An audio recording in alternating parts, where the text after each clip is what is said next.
you, Maurizio, and I also want to really thank the organizers. It's been an absolutely lovely time here.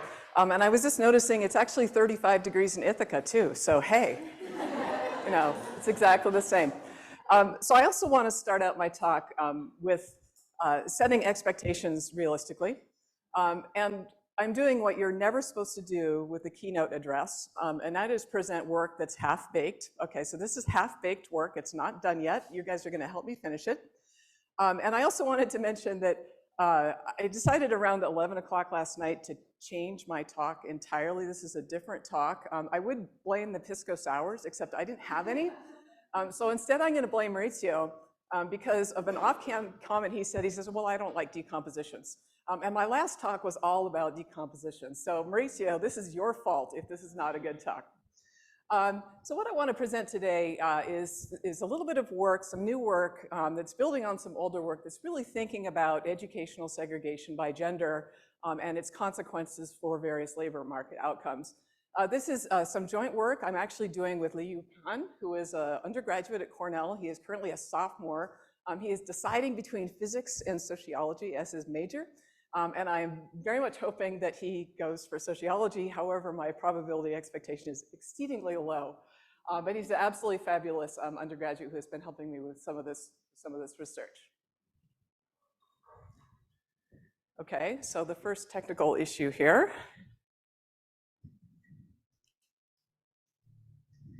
Do I need to do something with the?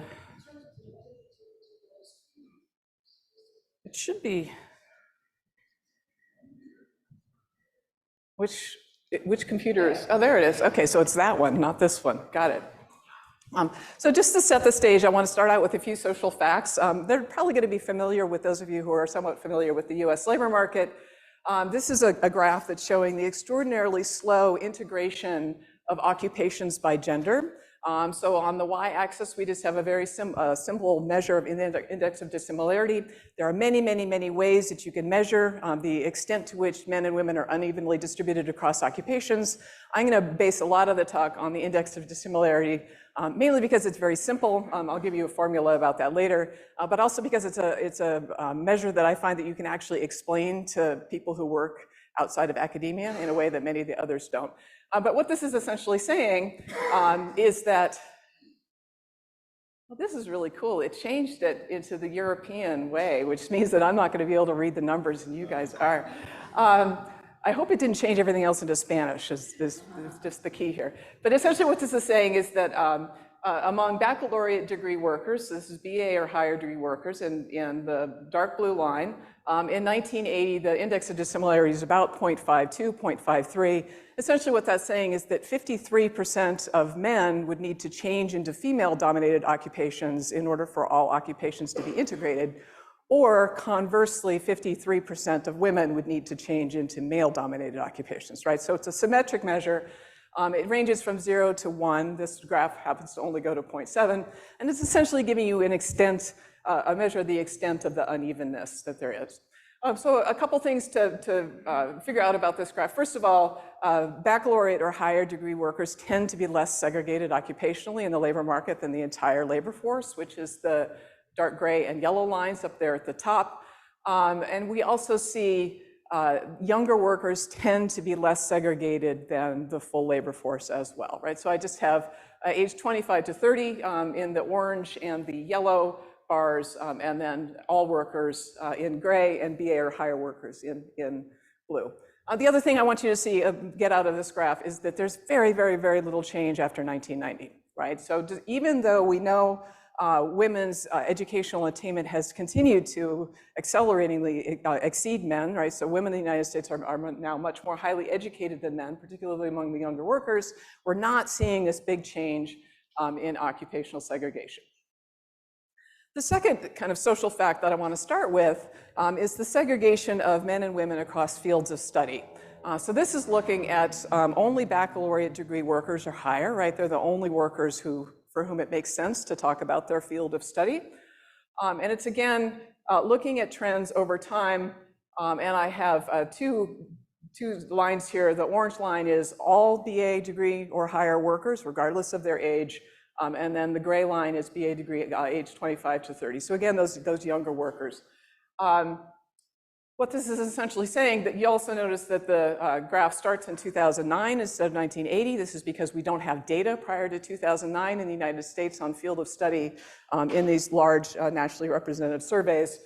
But what this is essentially showing you is, again, very, very, very little change in segregation across field of study between 2009 and 2022, particularly among all workers. But even if you look at the younger workers, there is an upward slope here to this trend, but it's not exactly taking off, right? We're not exactly seeing a decline. In fact, if anything, we're seeing an increase in the segregation of the younger workers. I also wanted to point out this little dot here. That's not a fly speck. That's 2022. The 2020 data are worthless. Okay, not quite, but almost. So therefore, a lot of the graphs that you're going to see are not going to include 2020 data because they are so absolutely bizarre. So this is a table that's trying to get a sense of some of the sources of this field of segregation, of occupational segregation. And it's basically trying to think about the hypothetical of what would segregation look like if men and women had the same racial distribution among workers, the same family status distribution of among workers, same age distribution, same education level, right? So they have BA, MA, professional, or PhD. Again, because this is all college-educated workers, the workers with primary education are not in the table. And then the final row here is adjusting for 173 fields of study. And a couple of take-home points. First of all, again, if you look across the row here, 1990 to 2021, 2022, we're seeing about a 5-point difference in the index of dissimilarity. That's about a 12% decline in occupational segregation across the past 32 years. Is that a lot? Is that a little? I tend to think of it as relatively little. But I also want you to notice, if you look down the columns here, you see essentially no effect of gender differences in race, in family status, in age, or in education level on the index of dissimilarity, right? So whatever is going on with occupational segregation, it does not have to do with differences across men and women in their family status, and it does not have to do with differences across men and women in their educational level, right? So this is, I'm emphasizing this a little bit because I think there's a tendency, partly because of data limitations, for us to just look at education level. The story here is that if we want to understand occupational segregation in the labor market, education level is not going to get you very far. By contrast, look at these last two periods here.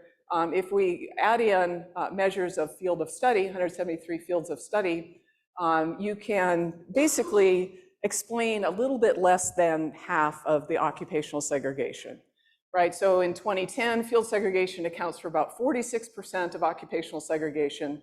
In 2021, it's about 40%. Those differences are not huge, right? We're dealing with percentages off of relatively small amounts of change. But the general point here is that field of segregation is very strongly associated with occupational segregation. A lot of this work comes from a paper with Haowen Zhang, who is a Cornell PhD student, and I, that we just published relatively recently in Demography. One of the things that it does, and maybe I should have given this talk instead, right? This is the talk that I didn't give, is it looks at the strength of linkage between fields and occupations and tries to understand occupational segregation as a function of linkage strength.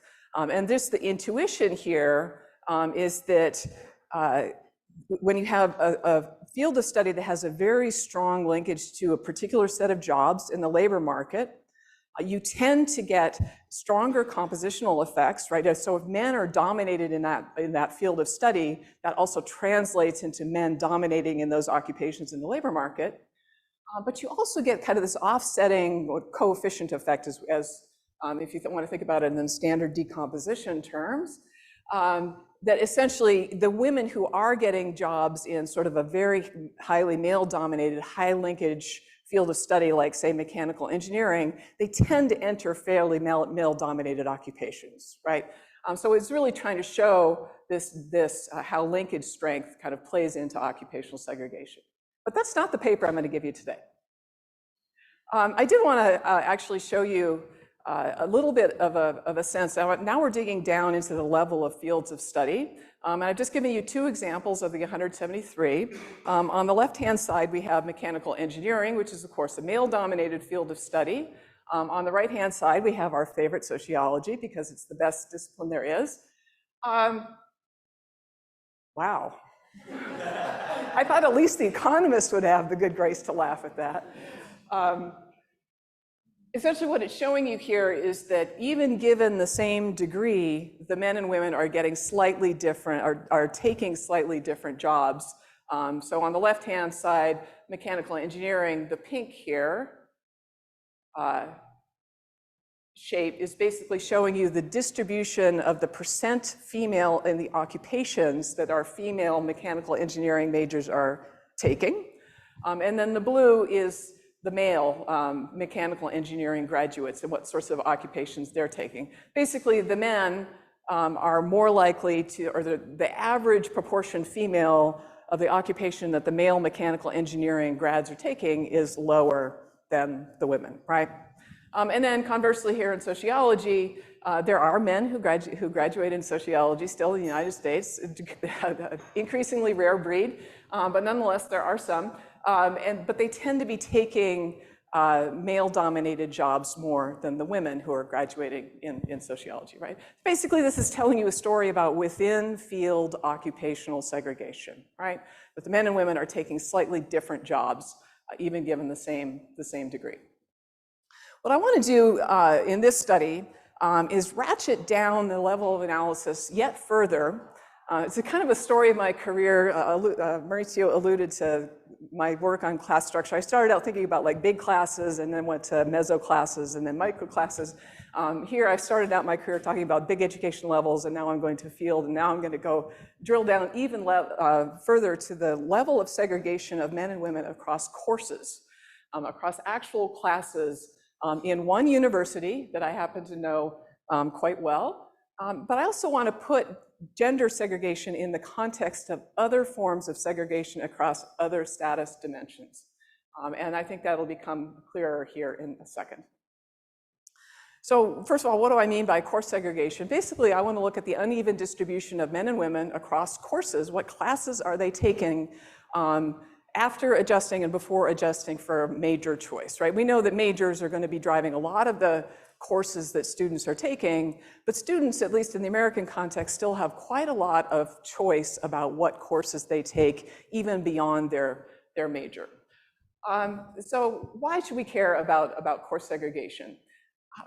For the context of this conference, I think there is sort of assumption, and I've done this in some of my work as well, that as long as we know education level and field of study, we can kind of assume some sort of homogeneity of training among the people who get a given degree level in a given field of study.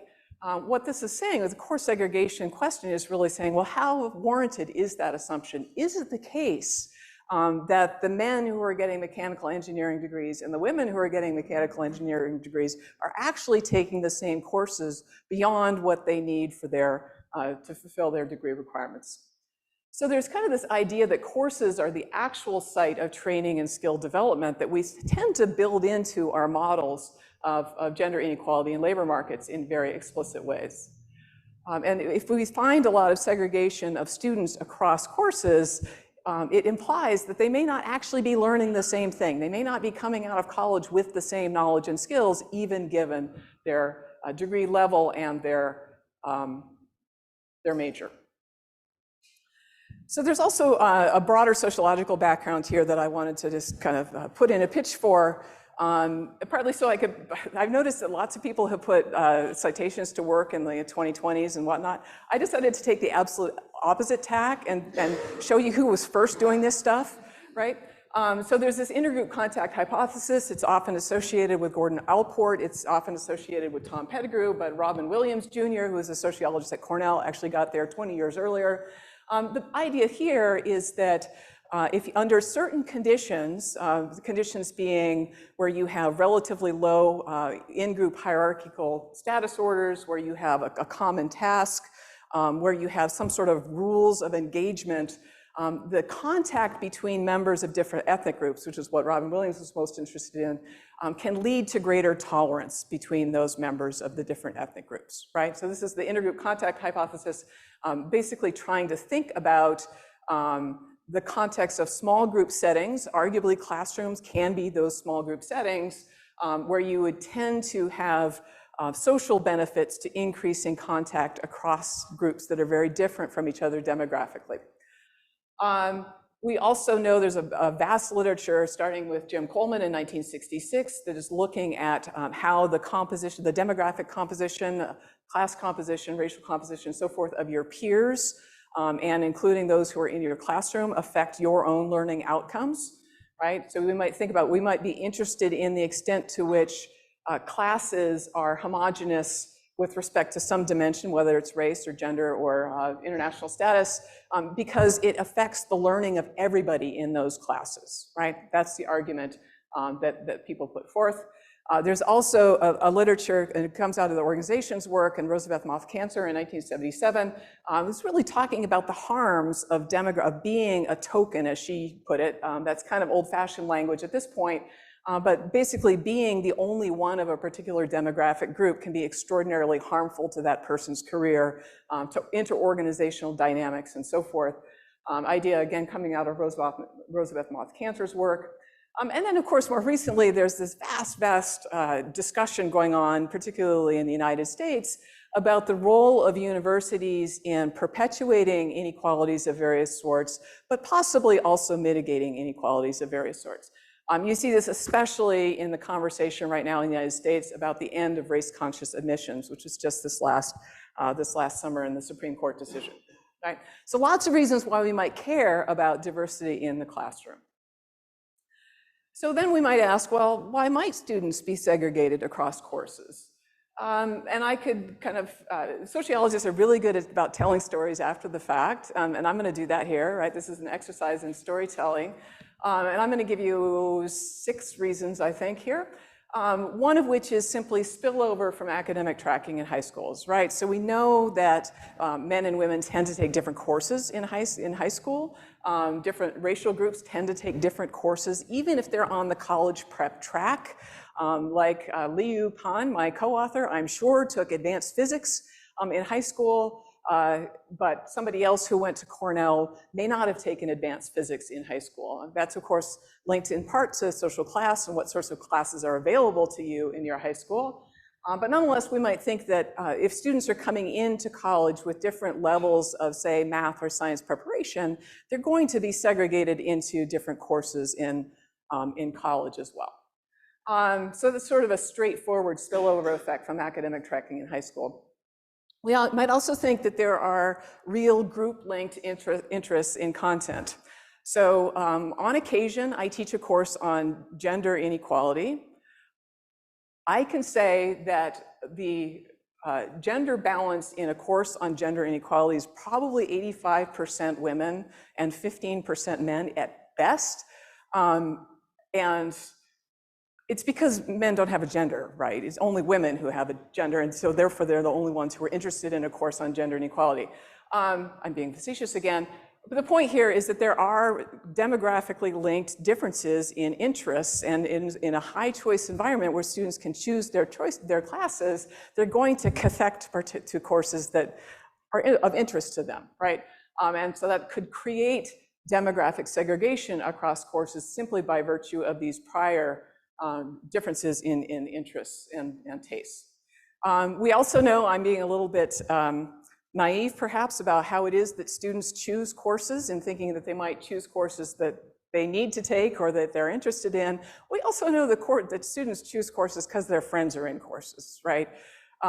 There is a certain benefit if you're taking a 9 a.m. class to having a really good friend with whom you can alternate actually attending your 9 a.m. class, right? Because we know that friendships tend to be homophilous with respect to race and ethnicity and social class and gender, you might also anticipate that courses are going to be homophilous with respect to those attributes. There could be preference for instructors like me.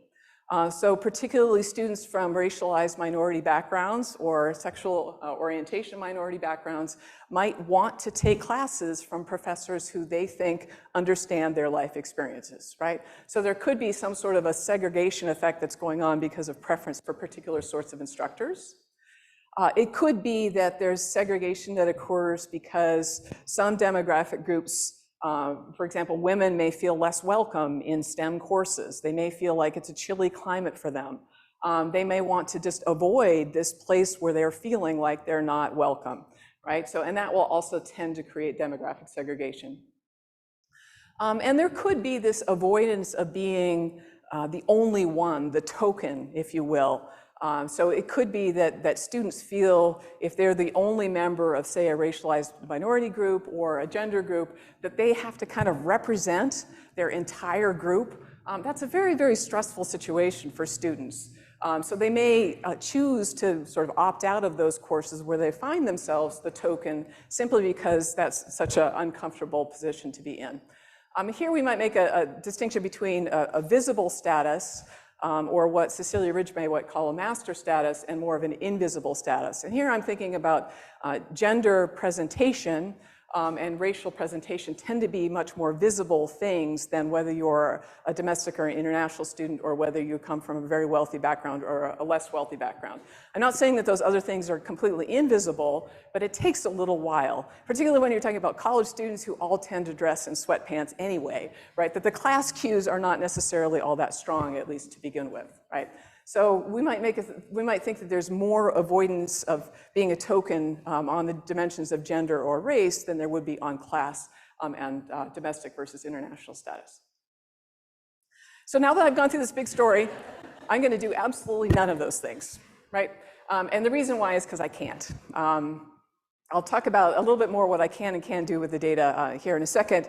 I might eventually be able to test the instructor concordance hypothesis, but right at the moment I can't. The rest of them I have no clue, right? What I can do is look at the extent to which field segregation across courses is tied to your major, right? So I do know the student's major. I also know the level that they are in school. The college major thing is a little bit tricky though, because there is the potential, at least in American universities, of reverse causality, right? You decide to major in something because you're interested in the classes you took, as opposed to deciding to major in something prior to being admitted into a college and then taking the courses because they're required for your major, right? So I am not making a causal claim here, it's just an associational claim, as I tend to do. So what I want to do in the rest of my time is try to give you a very, very descriptive sense of the extent to which we have either courses that are demographically homogeneous, so courses that are all women, courses that are all men, courses that are all white Americans, and so forth. But I also want to talk about that from the student perspective. So throughout the first couple of presentations of results, I'm going to give you both course level analyses, so what share of courses are demographically homogeneous, and also which students and how often are students spending their class time with students who are all exactly like them, right? So demographically homogeneous from the student perspective. Similarly, I want to know how many courses, what share of courses have this issue of a demographic isolate, having one person who is quote unquote representing a group. And I also want to know how common of an experience that is for different groups of students. So how often do students find themselves as the only Black American student in a classroom, the only woman in a science class, and so forth? And then I want to broaden back out to the kind of the system level and think about segregation and sort of apply some of these segregation indices as well and get a sense of how much segregation there is across courses, how much of it is tied to major and field segregation, and this question about whether students are actually becoming more or less segregated as they proceed through their educational careers. Okay, data. So I have data from a single university. While I'm drinking water, you can guess which university it is. That's the view from my office. I'm lying. That's a view from a drone. I do actually have a view that looks this way, but I look at the administration building, which isn't nearly so fun. So the data come from a single university that may or may not be Cornell. Cornell may or may not have 11 roughly independent colleges. Cornell is I've had conversations with administrators. They like to think of it as unique. I like to think of it as bizarre. It turns out there's a fine line between bizarre and unique. But Cornell does have, it's a private institution, but it has public colleges. So some of the colleges are under contract with New York State, which means it is essentially the agricultural school for the state of New York. If you want to major in plant and soil sciences, you can at Cornell. You can also major in philosophy, right? So it's sort of this mix of a liberal arts university and a land-grant university. I do have complete-ish enrollment data from spring of 2023, so last semester, where I have data on every student and every course in which they are enrolled in spring of 2023. I say ish because students are allowed to opt out of faculty research, but fortunately only 3% of students actually say, no, I don't want to be part of faculty research on Cornell data. And I actually know exactly what classes they're taking, even though they opted out. I don't know anything about them. I don't know their gender. I don't know their race, but I do know which classes they're in. And it turns out that that 3% is pretty evenly distributed across all 7,008, not that I know this off the top of my head, but all 7,008 courses at Cornell. So I'm not too concerned about the 3% missing data. So just a few words of terminology here, a little bit more about the data. I am looking at courses that are taught on the Ithaca campus only. Ithaca, Cornell has a campus in New York City. That's where its med school is. It has little floaty bits all over the place. Cornell is actually the largest private landholder in the state of New York, which, when you think about it, I mean, that's pretty expensive real estate, right? So it's a real estate with like some classes attached to it. Real estate hedge fund with some classes attached to it. I'm just looking at the courses that are taught in Ithaca and in person. So all of our courses have now gone back to being in person after the pandemic.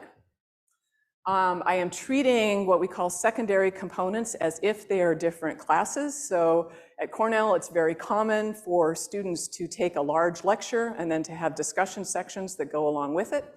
So I happen to teach a 250 student course on inequality. And then there are 10 sections that are each roughly about 25 students each, right? So I'm treating those sections as if they're separate courses, partly because they really affect the student's experience. In fact, it's those discussion sections where they may actually feel their tokenism a little bit more than in a large lecture. So there are 7,008 unique courses. I will filter that down. Some of the things that Cornell calls courses are independent studies and whatnot, and eventually I'm going to get those out of the data because they're arguably not real courses. I also have student self-reported demographic data. I'll show you what those are in the next slide when I get to the descriptive statistics. I know the university's categorization of the student is whether they're international or domestic, right? So the university actually keeps good records on that, go figure. I know their major or their field. There are 139 possibilities at Cornell. You cannot major in underwater basket weaving, but anything else that you might imagine you can major in at Cornell. And I also know their level in the program. So this is, I hope this is legible. I tried to increase the size of the font right before the talk here, but this is giving you some basic demographic descriptives about Cornell University, what it looks like. So like virtually all American universities, there's now a higher share of students who are women than who are men. I also wanted to flag here, I thought this was interesting, only 0.2% of the students refused to answer the gender question. So this is self-identified gender, but Cornell does not give the students a non-binary option. I assumed that I would get a lot higher percentage than 0.2 with no answer, but I ended up with only 0.2% no answer. You can see the racial distribution there. It's about 1/3 white students, 1/3 Asian students, a little bit less than 1/3 of this group that I'm going to call underrepresented minority. These are Black, Hispanic, Native American, Hawaiian Pacific Islander, that's HPI, and multiracial students. I also have about 16% of the students who do not have an answer on the race question. The vast majority of those students are international students. for whom the reporting in the United States about race and ethnicity is a little bit different, and also graduate students. And so part of it is that the graduate students are sometimes coming in to Cornell in ways that they don't need to fill out the same forms. I have international domestic status, and I also have a kind of a crude indicator of parental socioeconomic status, basically whether the student has at least one parent who has a baccalaureate degree, who has a college degree, or not, right? And so this is giving you the distribution. The first column here is the percentage of all students.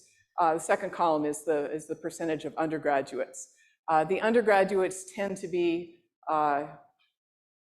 relatively evenly distributed with respect to the gender, slightly higher shares of underrepresented minority students among the undergraduates than among the graduate students. And the undergraduates also tend to be much more likely to be domestic students, USA students, as opposed to international students. They also tend to be more likely to be first generation than among the graduate students, which is very, very consistent with what we know about educational stratification in the United States. I should also say Cornell is, it likes to think of itself as an Ivy. I guess technically it is, but it is a very highly selective university. It's not Harvard levels of selectivity, it's not Yale levels of selectivity, but it's less than 10% of the students who are coming in, right? And I think we're seeing part of that reflected in the parental education distributions and so forth. Okay, so let's get to some results here. In terms of demographic heterogeneity or homogeneity, first I want to talk about the share of students that are enrolling, students from just one demographic group, and then I want to flip to talking about the students' experiences of being in homogeneous courses. I should point out that, of course, this is going to be affected by the size of the group, right? If you are an underrepresented minority student and your entire group represents 9% of the population, you are much more likely to find yourself being in a class where you are the only person from that group, right? So this idea of both homogeneity and isolationism is definitely affected by relative size of groups. There are ways that you can adjust segregation indices to account for this, and I'll show you some of those later on. But I just want to think about the experience that our students are actually having at Cornell in terms of the demographic composition of their classes. Okay, so first set of results here. You guys can read them because they have you have the little comma there instead of the period. I don't know what that says. But if you wanted to, what I've done here, the blue bars are percentage of students or percentage of courses that have no students of that particular group. So if you look up here for men, about 17%, that's the width of the blue bar, about 17% of these 7,008 courses have no men in them. About 10.8% of our classes have all men in them, or conversely, no women in them, right? So if you add the blue bar and the orange bar together, you get the share of courses at Cornell that are entirely homogeneous with respect to gender, whether it's because they're all men or it's because they're all women. And of course, that roughly works out to about 28% of the courses are either all men or all women. I don't want to focus too much on the rest of these dimensions because it is supposed to be a talk about gender segregation, and I am cognizant of the time. But throughout, you're going to see a lot more homogeneity and isolationism with respect to race than you are with respect to gender, partly because of the marginal distributions of those groups, right? There are just a lot smaller shares of underrepresented minority students at Cornell, for example, than there are shares of men or shares of women. That's roughly evenly balanced, more or less. So what I've done here on the right-hand side is excluded, so this on the left-hand side is all courses. On the right-hand side, what I've done is excluded any course that has fewer than 5 students and any course that is essentially an independent study or a research course, right? So I've tried to limit the courses on the right-hand side to being kind of regular courses. And of course, what you see is that the share of entirely homogeneous courses drops way down. With respect to gender, we're getting about, I think it's about 3% of courses are either entirely male or entirely female, right? So the share of entirely demographically homogeneous courses drops way down when you exclude those research-based courses, those independent studies. I do that with a little bit of trepidation because it is true that this is part of this Cornell student experience to be in these small research-based courses where there aren't very many other students, right? But I did want to kind of also show you what happens when you trim off the very, very small courses. We get a lot more homogeneity with respect to some of these other types of groups. For example, this one here is saying that almost 30% of courses have no Black students in them at Cornell, right? Just to help you read that, a little bit less than 20% have no international students in them. And then first gen, we have about 15% of classes have no first gen students in them. Okay, so now let's shift gears and talk about the student experience.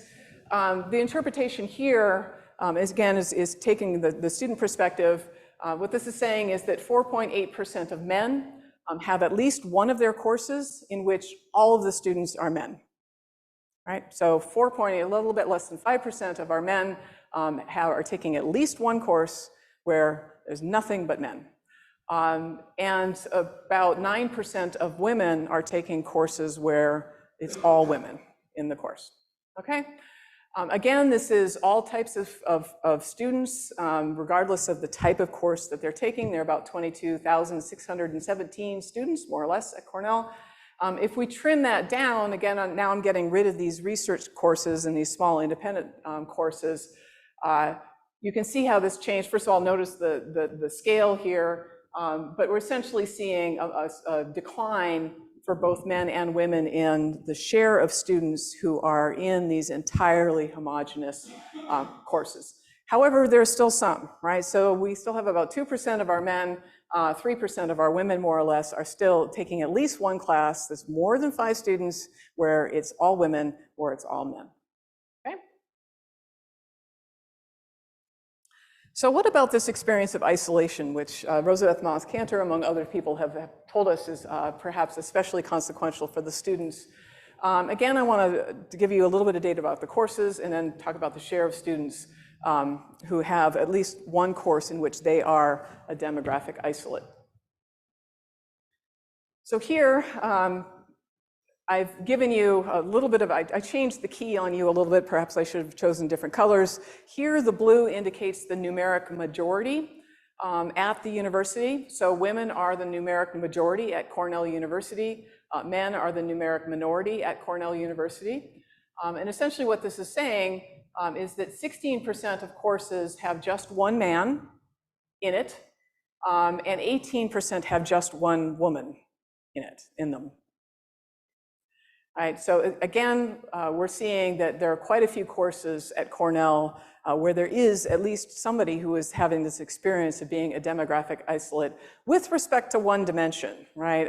Of course, people they have a gender, they have a racial identity, they have a domestic international status. I'm not looking at intersectionality. My data are just not that prevalent to be able to look at intersectionality. But 17%, or 17% on average of both men and women are in these, 70% of courses are have just one man, 18% have just one woman. Then again, to trim off the small courses, what we see here, quite a shift. 5% of courses have just one man in them, about 2.1% have just one woman in it, right? So not a lot of courses actually have this complete demographic isolation, at least with respect to gender. If you think about demographic isolation with respect to race, there's a much more common for courses to have demographic isolation with respect to race and to first-gen status. Okay, and then finally, just to wrap up this particular bit of the description, this is looking at the share of students who are having these experiences of being the only one within at least one of their classes, right? Again, I'm just going to focus on the right-hand bar in the interest of time, the right-hand graph in the interest of time. It's a little bit, very small. It's a little bit less than 1% of men, and similarly, less than 1% of women actually have this experience of being a demographic isolate in at least one of their classes. there's a lot more segregation with respect to race, a lot more of this experience of being a demographic isolate, at least with respect to race. Okay, so that's just giving you a snapshot, just looking at classes and the extent to which students are actually having this experience of being in a class that either everybody is like them or no one else is like them. What I want to do now is turn to some of these more common kind of system-wide indicators of the extent to which men and women and other status groups are segregated across courses. There is a massive literature in sociology. I call them the segregation wars. It's a really old literature. It's really boring. I've participated in it myself. I'm not proud to admit it, but it is nonetheless, it turns out to not be terribly useful in many ways to engage in these index wars. I'm going to present to you a little bit of data on 3 different indices. The first 2 are measures of evenness of the distribution of men and women, for example, across courses.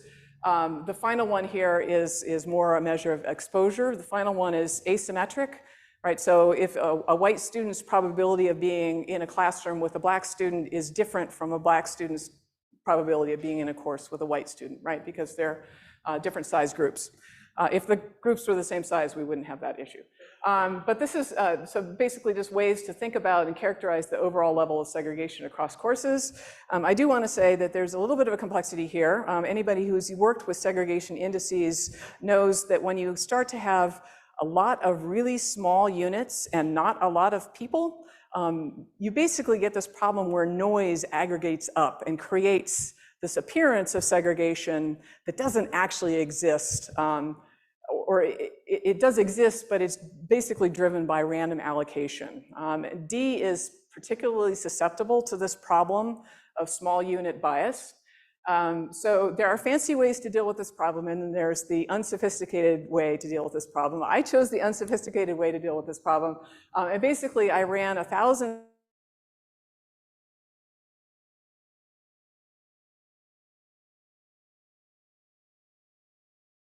keeping the marginal distributions, but then just randomly allocating, and then calculating D 1,000 different times, because that just sounds like a lot of fun, and basically coming up with sort of the amount of bias that there is in D because of this small unit problem. And then I subtracted that from the observed level of D. So on these graphs, just focusing on the one here for gender, this dotted line is the observed level of D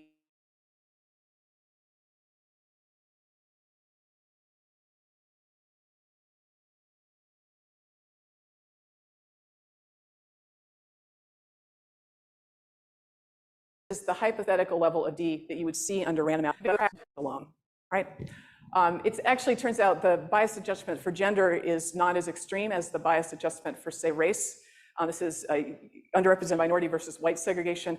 A little over half of the observed segregation is probably due to chance alone.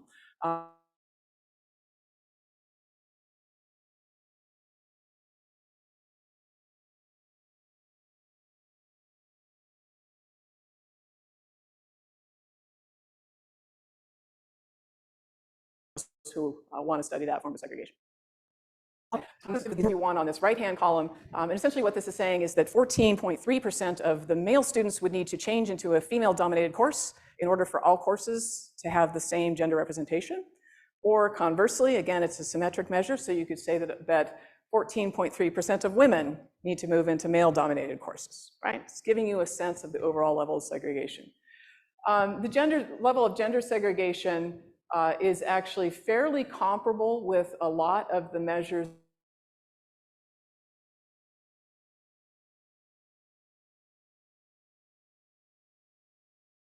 of racial and ethnic segregation. So men and women pairwise comparisons. There are other measures where you could play around with where you have multiple group segregation, but I'm not going to deal with those right at the moment. But essentially, this 14.3% kind of falls in between the segregation of underrepresented minority students versus all other students, but it's a little bit less than the segregation of Asian versus white students at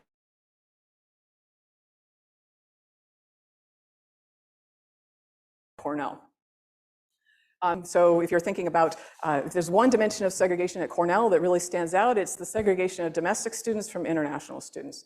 Part of that is driven by the graduate students who tend to be more international, and they don't tend to take the undergraduate courses, go figure. And then there's relatively little segregation by parental education at Cornell, about 10%, more or less. I did promise you a few other indices. I just wanted to show you this table because, look, I did all that work. Essentially, what I want you to see here, just kind of looking at these measures of exposure, nicely illustrating this concept of asymmetry in the segregation indices, right? So our underrepresented minority students, these are Black, Hispanic, Native American, Hawaiian Pacific Islander, and multiracial students are much less likely to be, or much more likely to be exposed to a white student than a white student is to be exposed to an underrepresented minority student, right? And finally, or two more little bits of descriptive information here. One is I wanted to get a sense of the extent to which segregation is driven by major choice, right? So if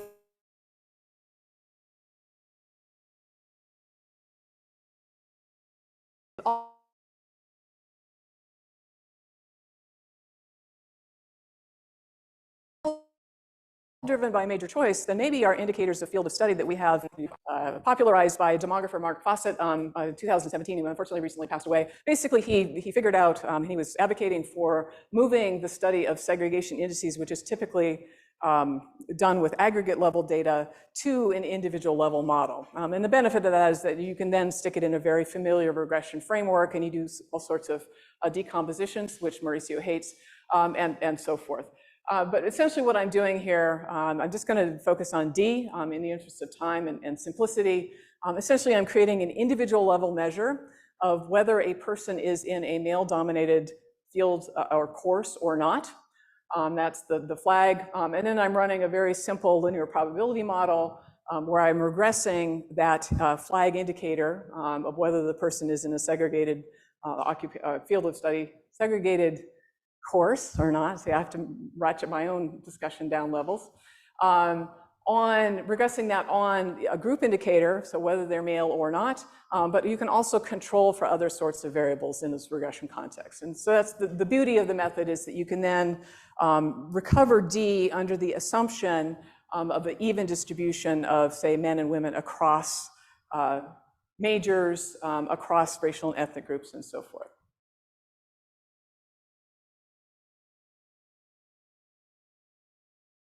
So the key predictor here that I wanted to answer, D, we would observe if men and women, for example, had the same distribution across fields of study. The answer here is that between 27% and 42% of the observed segregation that we saw across courses is really associated with students' majors. Right, so it's doing, major is capturing a little bit more than a third, but a little bit less than half. What do we make of this? If all you have is field of study, by all means use it, but don't assume that it's really accurately capturing the types of courses that students are taking beyond the major in particular. Okay. And then the final question that I have data about, or that I can bring data to bear on, is this idea that perhaps students' experience as they proceed through their college careers is changing. Why might that happen? First of all, we might think that there's more specialization as students get older. They tend to take more and more specialized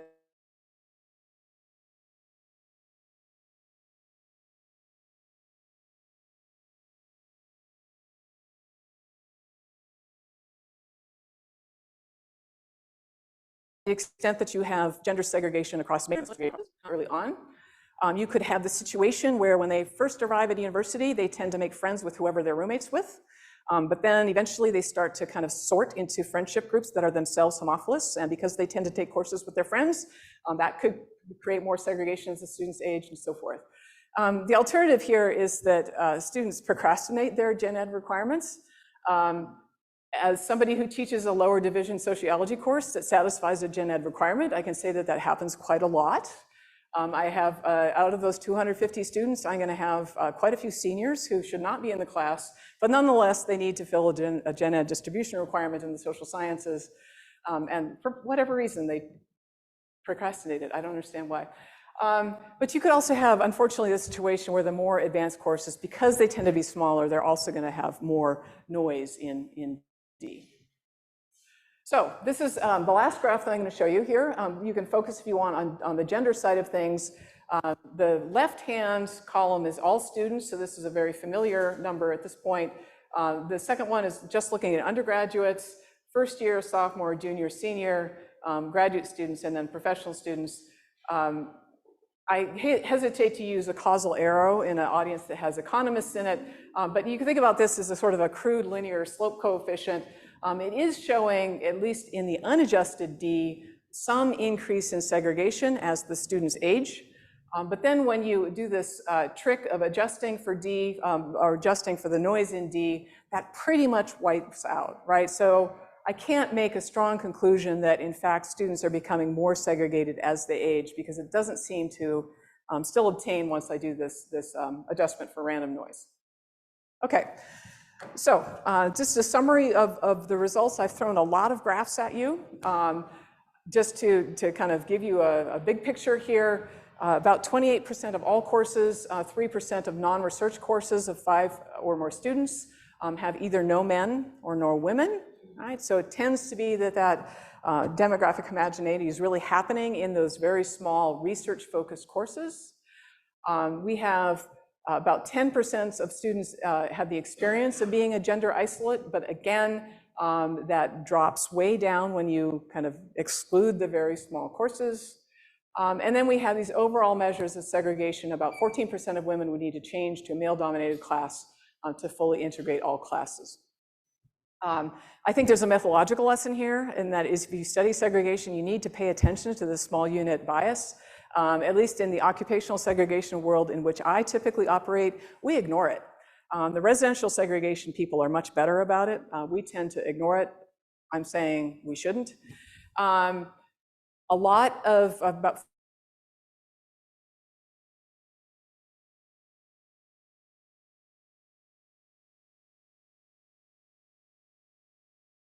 the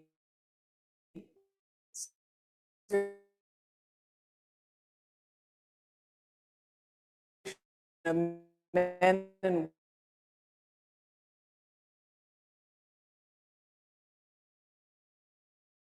I promised that I was going to give you a half-baked paper, and this is the half-baked paper.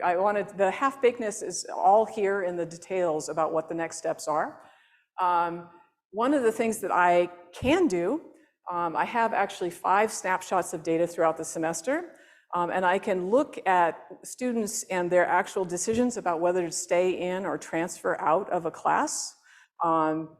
Cornell has a very, very long add drop period. Students can continue to be fluctuating their classes like a third of the way through the semester, which as an instructor is kind of a pain. But nonetheless, they can do that. And one of the things that I can test is whether those students who find themselves as a demographic isolate in a section, for example, are more likely to change to a different section, right? Are they avoiding this experience of being a demographic isolate? I also just last week got instructor data. I always knew who the instructors were, but I actually got data from HR that is kind of indicates the instructor's race and their gender, right? So I can look at that and their international status. It turns out Cornell pays a lot of attention to visa issues too. So I can kind of get a little bit of a sense of this idea that students are cathecting to instructors who are like them demographically. I hope someday to be able to address this question of elective versus required courses. This is an actual live shot of the registrar staff wrangling course requirements data. So I did mention there are 11 colleges and 139 different majors. Every single one of them has not only different requirements, but like a different system for recording requirements. Some of it's just like a piece of paper that they hand to the first year students. Anyway, it drives the registrar's office nuts. They have no idea which courses fulfill what requirements. They're trying to get that data for me. Maybe they will at some point. I think one of the more interesting kind of next steps of this project is to use some natural language processing to process the course descriptions, right? So all instructors have to publish course descriptions. And I can get a little bit better sense of what it is that those students are supposedly learning in the courses that are highly demographically homogeneous or not. And then finally, I have been extraordinarily fortunate to get data from Cornell. If you think about this, this is pretty extraordinary for a university to actually release this data to little old me. I would love to be able to do this in other types of universities, not only within the American system, but also in systems where students have a lot less choice about what sorts of courses they take. Okay, are there implications very, very quickly here? Are there implications for gender equality research? I do think that there's some evidence coming out of Cornell, at least, that men and women are not, in fact, taking the same classes even after you control for major, right? We're thinking about this from a skill acquisition. We really want to know how comparable are those women mechanical engineers to the male mechanical engineers in terms of the skills that they have at least been exposed to in classes. And we also don't yet know the extent to which any of this actually matters for course taking patterns or for the personal experiences of the students, right? So I talk a lot to Liu, who's an undergraduate who's living this stuff, and he says, well, yeah, you know, I notice when I'm the only Asian student in the class, but I don't really care, right? So it could be that I'm going through this whole exercise and it doesn't actually affect the students as much as I might think it does. Of course, Liu is an extraordinary student as well. So he's a little bit older than most sophomores, so his experience may not, in fact, mimic other students' experience. Okay, are there policy implications for universities? I think there are, and one of the things that I see, particularly in the context of American discussions about higher education, enormous focus on diversity, equity, inclusion right at the moment, right, for obvious reasons. A lot of that tends to very much focus on the question of how we get more diverse student populations coming to a university. But there's very little attention to what it is that they do when they're there, right? So the focus is really on admissions, admissions, admissions, admissions, and getting a pipeline of a diverse student body, but not a whole lot kind of even thinking about the extent to which students are actually interacting with each other in the classroom setting across these socio-demographic lines. And there also tends to be a lot of special programming targeted at very specific groups, but again, without kind of paying a whole lot, digging deep into what it is that the students are actually doing. Women in STEM is a great example. I call this science with a sparkle. It kind of annoys me. We shouldn't necessarily need you know, to sparkle up our STEM classes to make them more attractive to women. But there is a lot of that type of focus without kind of really thinking about the structural aspects of inequality across gender lines that's going on at the course level. There's also a question, I think, particularly with respect to racial diversity in higher education, about the extent to which universities can monitor but also manage course segregation in a very intentional way. Universities have much less control over students than people outside the university think they do. I mean, you see this currently in all kinds of discourse about politics. There's this kind of this assumption that universities have a lot of control over students. It turns out that they don't have a lot of control over students, but one of the things that they can do is manage the structure of requirements, manage the structure of kind of the educational experience in a way that could decrease segregation or decrease isolation or decrease homogeneity within courses. And I've just given you a few examples here.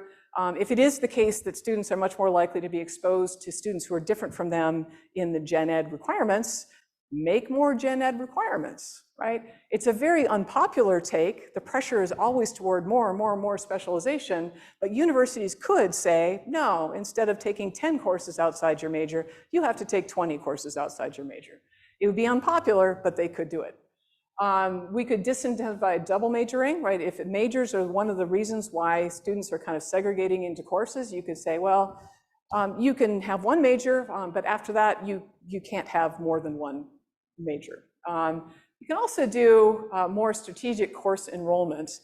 Here I just wanted to highlight that in some sense there's a trade-off between reducing segregation across courses and isolation. In the process of reducing segregation of courses, you may increase isolation, particularly of the smaller demographic groups. So here, I'm going to end with this. This is a quote from a National Public Radio story, came out this summer, of course, part of the massive amounts of discourse about the end of race-conscious admissions in American higher education. But this is a quote from somebody who was acting dean at Berkeley, California. I saw CA actually appeared in somebody else's slide, and I think it meant Columbia. It's like, no, not Columbia, California, a little bit different. So she was acting dean at Berkeley when California eliminated race-conscious admissions, which was much earlier than the recent federal Supreme Court case. Was it 1997? Was it that early? Doesn't matter, a while ago. And she was basically saying that one of the things that she advocated and got permission to do was essentially cluster the Black American students into certain subset of courses so they didn't experience isolation. But you think about this, this is increasing segregation even as it's reducing isolation. But this is another thing that universities could, in theory, do, is really actively manage enrollments in the classroom to try to meet particular educational goals. Okay, that's it. Thank you so much. I look forward to your comments.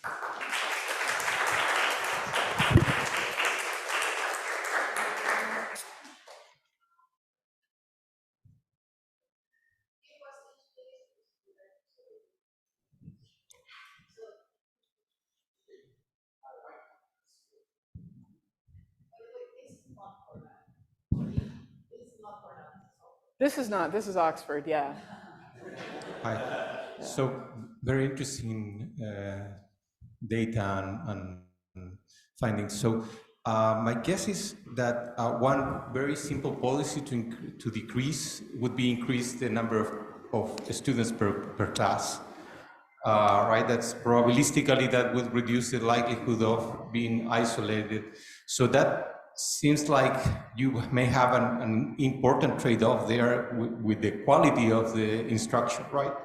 So that's another issue that maybe pose even a more complicated problem for educational authorities if segregation is really an important issue. Yeah. That's absolutely right. So in my class of 250 students, I guarantee you that, I mean, approximately 25% are first-gen students, approximately 40% are students of color, because it's a sociology course.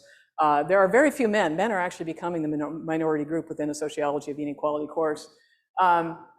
But you're right, it's absolutely true that yes, there's demographic diversity in my course. It's also 250 students and they're not really interacting with each other. I mean, I try to have them interact, but it's hard in a class that large.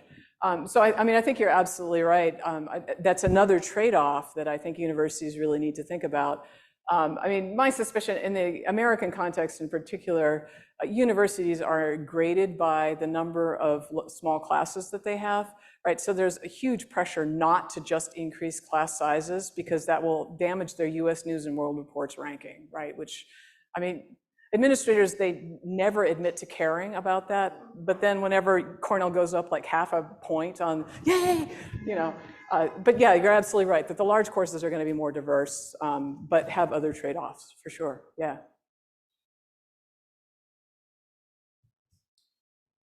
So I wonder if you can correlate this with how tough the class is. So grades, average grades, or requirements, which might be prerequisites, might be another thing. And in general, do you think that this is in part pre-med, pre-law kind of thing? So we both finish with the same degree, but one of us has the plan of going towards a different type of graduate degree, while women might be finishing with chemistry, men might be doing chemistry to enter pre-med or med later. Yeah. I have done a lot of work on sort of occupational plans and how that affects major choice, college major choice. It turns out that that's the single biggest predictor of college major choice. I mean, maybe this isn't a surprise to anybody, but I think that's right. Cornell is, perhaps a little bit of a unique context in the sense that we don't have a pre-med or pre-law degree. They get their degrees in something else. I think I heard, though, that like something like 50% of the incoming students want to be doctors when they come into Cornell, and then they change their mind. They take organic chemistry and they change their mind in a hurry, right? So, you know, I mean, I think that there is certainly some tracking that's going on. There's also peer pressure that's going on in terms of what you're going to do with your degree and which courses you're taking.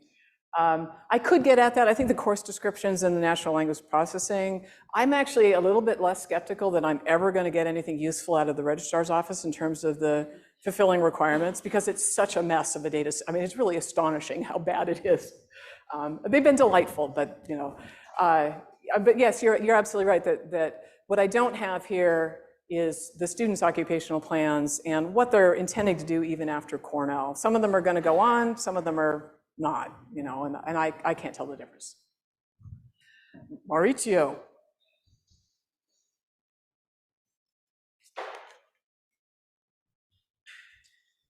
Thanks for the presentation, Kim. Very, very interesting. So I have more than a question about the possible follow-up. So you started with a graph showing, if I remember correctly, what people do in relationship to what people major in by gender, right? Yes, so well, sort of, yeah. Would it be possible to, so I imagine that Cornell does some sort of survey to alumni. So would it be possible to try to explain the fact that people, even people who who graduate from the same major actually end up in different occupations by linking the course taking behavior to what they actually do? Because you show that, yeah, about 2/3 of the course segregation is not due to major, right? It was something like that? It's yeah, a little bit less A than little bit 2/3. less than Yeah, that. Okay, yeah. so that means that basically they have people with same major have vastly different training. And if that systematically varies in ways that links men and women or people of different races differently to the labor market, that would be a very interesting contribution. Yeah, for sure. I do want to be a little bit careful here in that I have so far not looked at the courses that are different, right? So it could be, we have these things at Cornell, they're called freshman writing seminars, and they're small groups, they're 15 students or so, and the first year students all have to take one. And 99% of them are taught in the humanities because it's how they fund the humanities graduate students. I'm being a little bit cynical, but not entirely. But you know, a student like my son happened to take one on medieval philosophy. He's a biology major. He took one on medieval philosophy. His friend might have taken one on romance in the 20th century. Those are going to be different courses, but ideally, I mean, in theory, the training is all about the writing, not about the content, right? So it could be that they're in different courses, but the content is actually similar. I mean, I like the hypothesis. The NLP thing you were planning will help you with that. Yes. Yes, looking at the course descriptions. Yeah, for sure. For sure. Saying, I don't hate the compositions, only the KHAP. You only hate the ones that we're trying to do?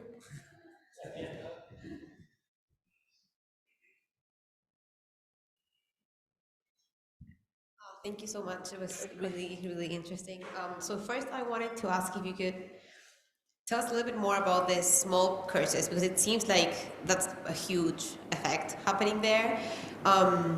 And I'm not familiar, like I know the grad kind of classes that are like that, but what are those undergrad classes? And if you have any ideas on what may be happening there? Yeah. So I can certainly separate out the grad courses from the undergraduate courses. I didn't want to show you a bazillion more graphs, but I do have them by undergraduate only, which you might say that that's kind of where the interesting action is anyway. The undergraduates who are taking these, they're primarily taking independent studies. they're primarily doing honors theses. So they do sign up for a class to do an honors thesis, but it's basically a class where they're the only student and they meet with their advisor individually, right? So some of it's going to be that. Some of it is going to be kind of real classes, but it just happen to be very small. So some of the less commonly taught language courses can be that small. So for example, Cornell offers a degree in Czech language. There are not very many students who want to take Czech languages. So those courses tend to be very, very small. Some of the music performance courses tend to be quite small.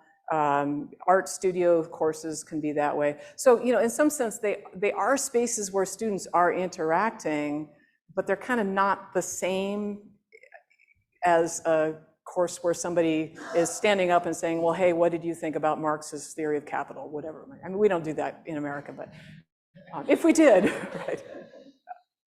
Yeah.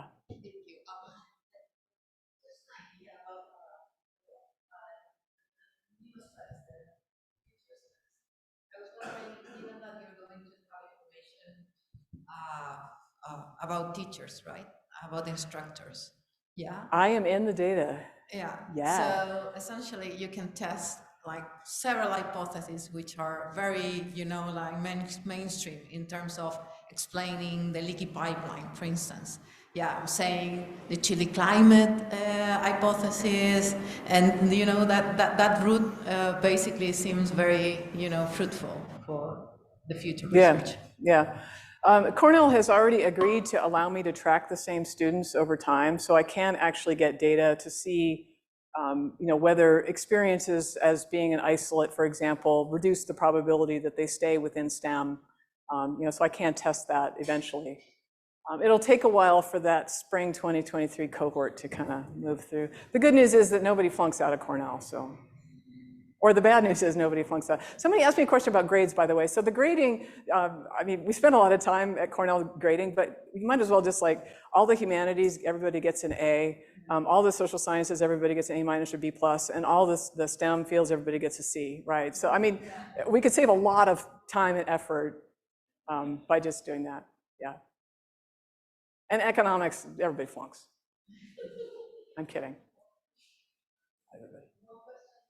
Tanya, did you have something else you want to? Yeah, I just wanted to ask, well, I had like to talk about the following on the time, kind of following the idea of the STEM method, right? But I also wanted to ask about how much of a real free choice students have to take these classes. But I always say since my niece was taking classes at the beginning of the semester, and I saw how crazy the whole thing was in terms of like who gets, priority to take the class, what requirements you have to have, even as a freshman. So there might be something happening there, or Yeah. At Cornell, it varies by college, but the general system is that older students have priority in enrolling. You pre-enroll for courses, and the older students get first shot, and then it goes down. So the freshmen constantly get locked out of my course, even though it's an introductory course, because the seniors who delayed their gen ed requirements take all the spots, right? Cornell's computer system is not smart enough to prevent that, right? So in some sense, you kind of have this situation. It is also, at Cornell may also be a unique situation in that students can over-enroll in courses. So they can enroll in like 7 different courses at the beginning of the semester, even if they only want to take 5. So they enroll in 7 and they drop the 2 that they don't like the most. So there's not kind of a formal system of priority unless, an instructor would have to do that on their own, and most instructors don't. Right, so I don't want to manage a wait list of 250 students for my class. I'd rather just have first come, first serve. So, I think that there is some locking out that happens at Cornell. It's probably much less than it is at a bigger state school. And there's this weird shopping period where everybody's sort of moving around and floating around, and you never really know who's in your class. And eventually it all settles out after week 2 or 3. And then there's the emails. I got locked out. Can you let me in? That. Yeah. I love students, I really do. That sounded pretty snotty. Thank you.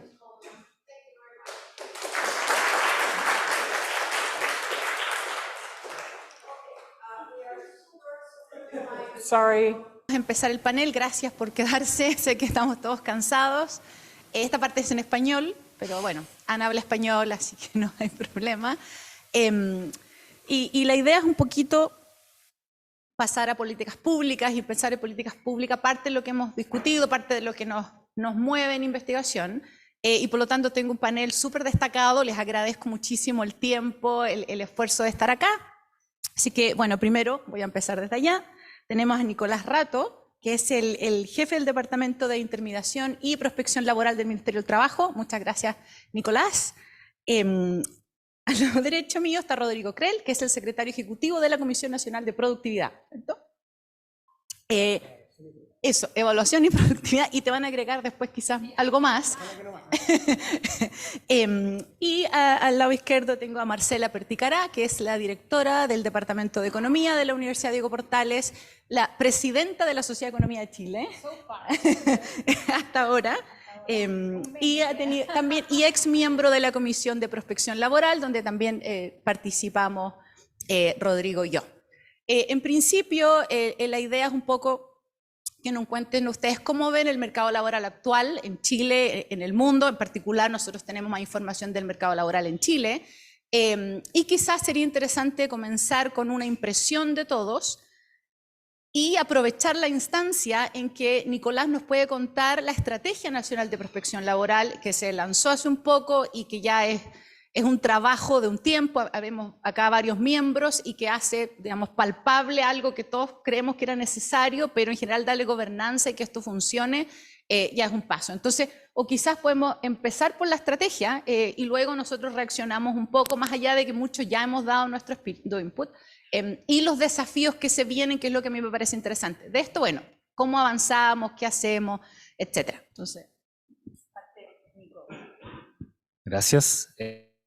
Bueno, agradezco a los asistentes que se mantienen en el seminario. Ya es difícil un jueves de fin de semana largo estar hasta tan tarde, pero bueno, gracias por quedarse. Les voy a presentar ahora la Estrategia Nacional de Prospección Laboral.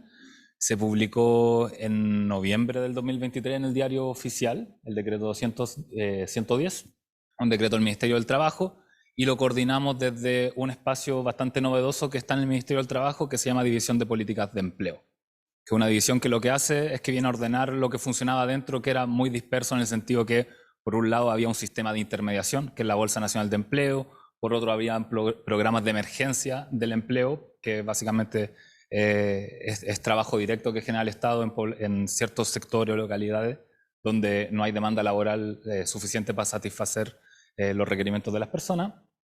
Y también el departamento que me toca presidir, que es el de prospección laboral. Que efectivamente toda esta estructura que venimos a presentar ahora es algo que empezó el 2021 en el marco de una preocupación del gobierno anterior, del gobierno del presidente Sebastián Piñera, por crear una institucionalidad para enfrentar el futuro del trabajo. Así bien en general, entendiendo que el futuro del trabajo venía a transformar la forma en que trabajábamos, ¿cierto? Y eso desafiaba las políticas públicas y particularmente las políticas de formación en general, de educación, y las de formación para el trabajo, por ejemplo, SENSE. Para cambiar la diapositiva, no sé si lo hago mentalmente o... No, todavía no evolucionamos tanto. Si quiero los tengo. Todavía no hay resultados. Gracias. Bueno, ahí está el decreto 34, que fue el que creó la comisión asesora, y ahí han añadido durante estos ya casi 3 años de funcionamiento de la comisión diferentes representantes. Y por ejemplo, Marcela fue representante en la primera comisión hasta mediados del 2022, creo, al parecer. Sí, por ahí. Sí, participaste de una sesión, me acuerdo, el 2022 con nosotros. Paola y Rodrigo Krell también participan ahora como representantes. Ya les voy a mostrar la estructura para comentar en el fondo la composición que tiene esta comisión, que es lo que hace muy rico que sea esta estrategia. En el fondo, hay diferentes sectores de la sociedad representados y del gobierno, lo que lo hace que el producto que busca tener esta estrategia pueda resolver, idealmente, esperamos, y eso es lo que hay que evaluar también, los intereses de estas distintas contrapartes. La presidencia de la comisión asesora está en el subsecretario del Trabajo, Giorgio Bocardo, en este momento, y hasta la fecha se han realizado 6 sesiones de la comisión asesora, y en la última fue que la comisión asesora acordó y le recomendó al ministerio esta estrategia, que finalmente el ministerio la toma y la publica como política pública. Ahí está la página de la subsecretaría del Trabajo, en caso de que quieran conocer con más detalle todo el trabajo de la comisión y de la estrategia. Ahí está el enlace al texto, a la propuesta de la comisión, etcétera, como para entender un poco y poder profundizar, porque acá quiero básicamente señalar los puntos más concretos y relevantes, más que entrar en un detalle muy profundo. Esa es la comisión. Hay sector de gobierno, sector público, que está el Ministerio de Economía, el Ministerio de Educación, el Ministerio de la Mujer y el Ministerio de Educación media TP. En el fondo está el nivel superior y el nivel medio. Hay organismos internacionales y técnicos. Está la Organización Internacional del Trabajo, está la CEPAL, está la Comisión Nacional de Evaluación y Productividad. La comisión decidió que era pertinente también que en este espacio participara el INE, el Instituto Nacional de Estadística, y hay un representante ahí de su departamento de estadísticas laborales. Está la academia, que está básicamente Juan Bravo, Paola Bordón y Pablo Egaña, de diferentes instituciones de educación superior. Alberto Díaz de la Central Unitaria de Trabajadores, la CPC, la Organización de los Empleadores, CENSE y Chile Valora, que Chile Valora no sé si lo conocen, ¿no? Chile Valora es un organismo que certifica competencias de las personas. Entonces, sin importar si la obtuvo en el trabajo o formalmente en instituciones de educación, les convalida las competencias, por así decirlo. Entonces, en el fondo, entendiendo que la información que se produce acá tiene que servir para saber en qué certificamos y en qué capacitamos, no solo en qué capacitamos. A mí me toca ser la secretaría ejecutiva de esta comisión y quien preside la comisión es el subsecretario del Trabajo. Estos cargos en general son rotativos, particularmente lo académico. El decreto no establece que anualmente deben renovarse estas personas. Y eso, a mi juicio, lo hace bien interesante porque tenemos la oportunidad de que una mirada bien amplia en términos académicos pase por la comisión. Ahí está el hito que les comentaba, que esto sucedió en octubre, que fue cuando la comisión asesora aprobó y recomendó la Estrategia Nacional de Prospección. Ahí ya teníamos el logo y todo. Y esta fue la propuesta que finalmente toma el ministerio y publica ya la versión ya sin tanto formato y no tan bonita, que es básicamente lo que aparece en el diario oficial, ¿cierto? Que es la estrategia misma de prospección laboral. Y eso es lo que les comentaba, que fue el 24 de noviembre. Solo para comentarles la estructura que tiene esta estrategia, hay una parte de antecedentes donde se menciona todos los sistemas de información que tiene el Ministerio del Trabajo, cómo esto es parte de esos sistemas de información. Todo este cuento que les he estado contando a lo largo de esta exposición, los objetivos y ejes transversales de la estrategia, que es donde voy a profundizar un poco ahora, la definición de conceptos, que se habla mucho, ¿cierto?, de prospección, análisis del mercado laboral, competencias, cualificaciones, y la idea es como tener un glosario compartido a lo largo del texto y se define en ese apartado. Está un eje de acción, que son las medidas ya en concreto y los compromisos institucionales que se establecen. Hay una parte de gobernanza y planificación. Ahí define cuál es el rol de la comisión, cuál es el rol de la subsecretaría, producción y análisis de información, que yo creo que es como la parte más entretenida, que finalmente es en concreto qué información se produce en el marco de esta estrategia. La asistencia técnica, que también es bien entretenida esta parte, que en el fondo es quién recibe la información y bajo qué mecanismo empiezan a consumirse la información que se produce sobre el mercado laboral. Entendiendo ahí también, y se los voy a mostrar, los públicos principales o los públicos objetivos que tiene toda esta información. La difusión a la ciudadanía y el fortalecimiento de iniciativas sectoriales, que también tiene lo propio, pero creo que acá es menos pertinente, así que no me voy a centrar en aquello. Y por último, el reglamento del programa Observatorio Laboral, que es un programa que existe hace ya bastante tiempo en CENSE, y lo que se hace acá es ampliarle un poco el foco y categorizarlo como el organismo principal de productor de información para toda esta estrategia de prospección y para todos los actores que estaban ahí en la comisión asesora. Entendiendo que la información del mercado laboral, el único que la consume no es solo el CENSE, sino toda esta diversidad de actores. Ahí está más o menos la estructura institucional de todo esto, que es básicamente crear una institucionalidad, lo decimos de esa forma, para enfrentar el futuro del trabajo.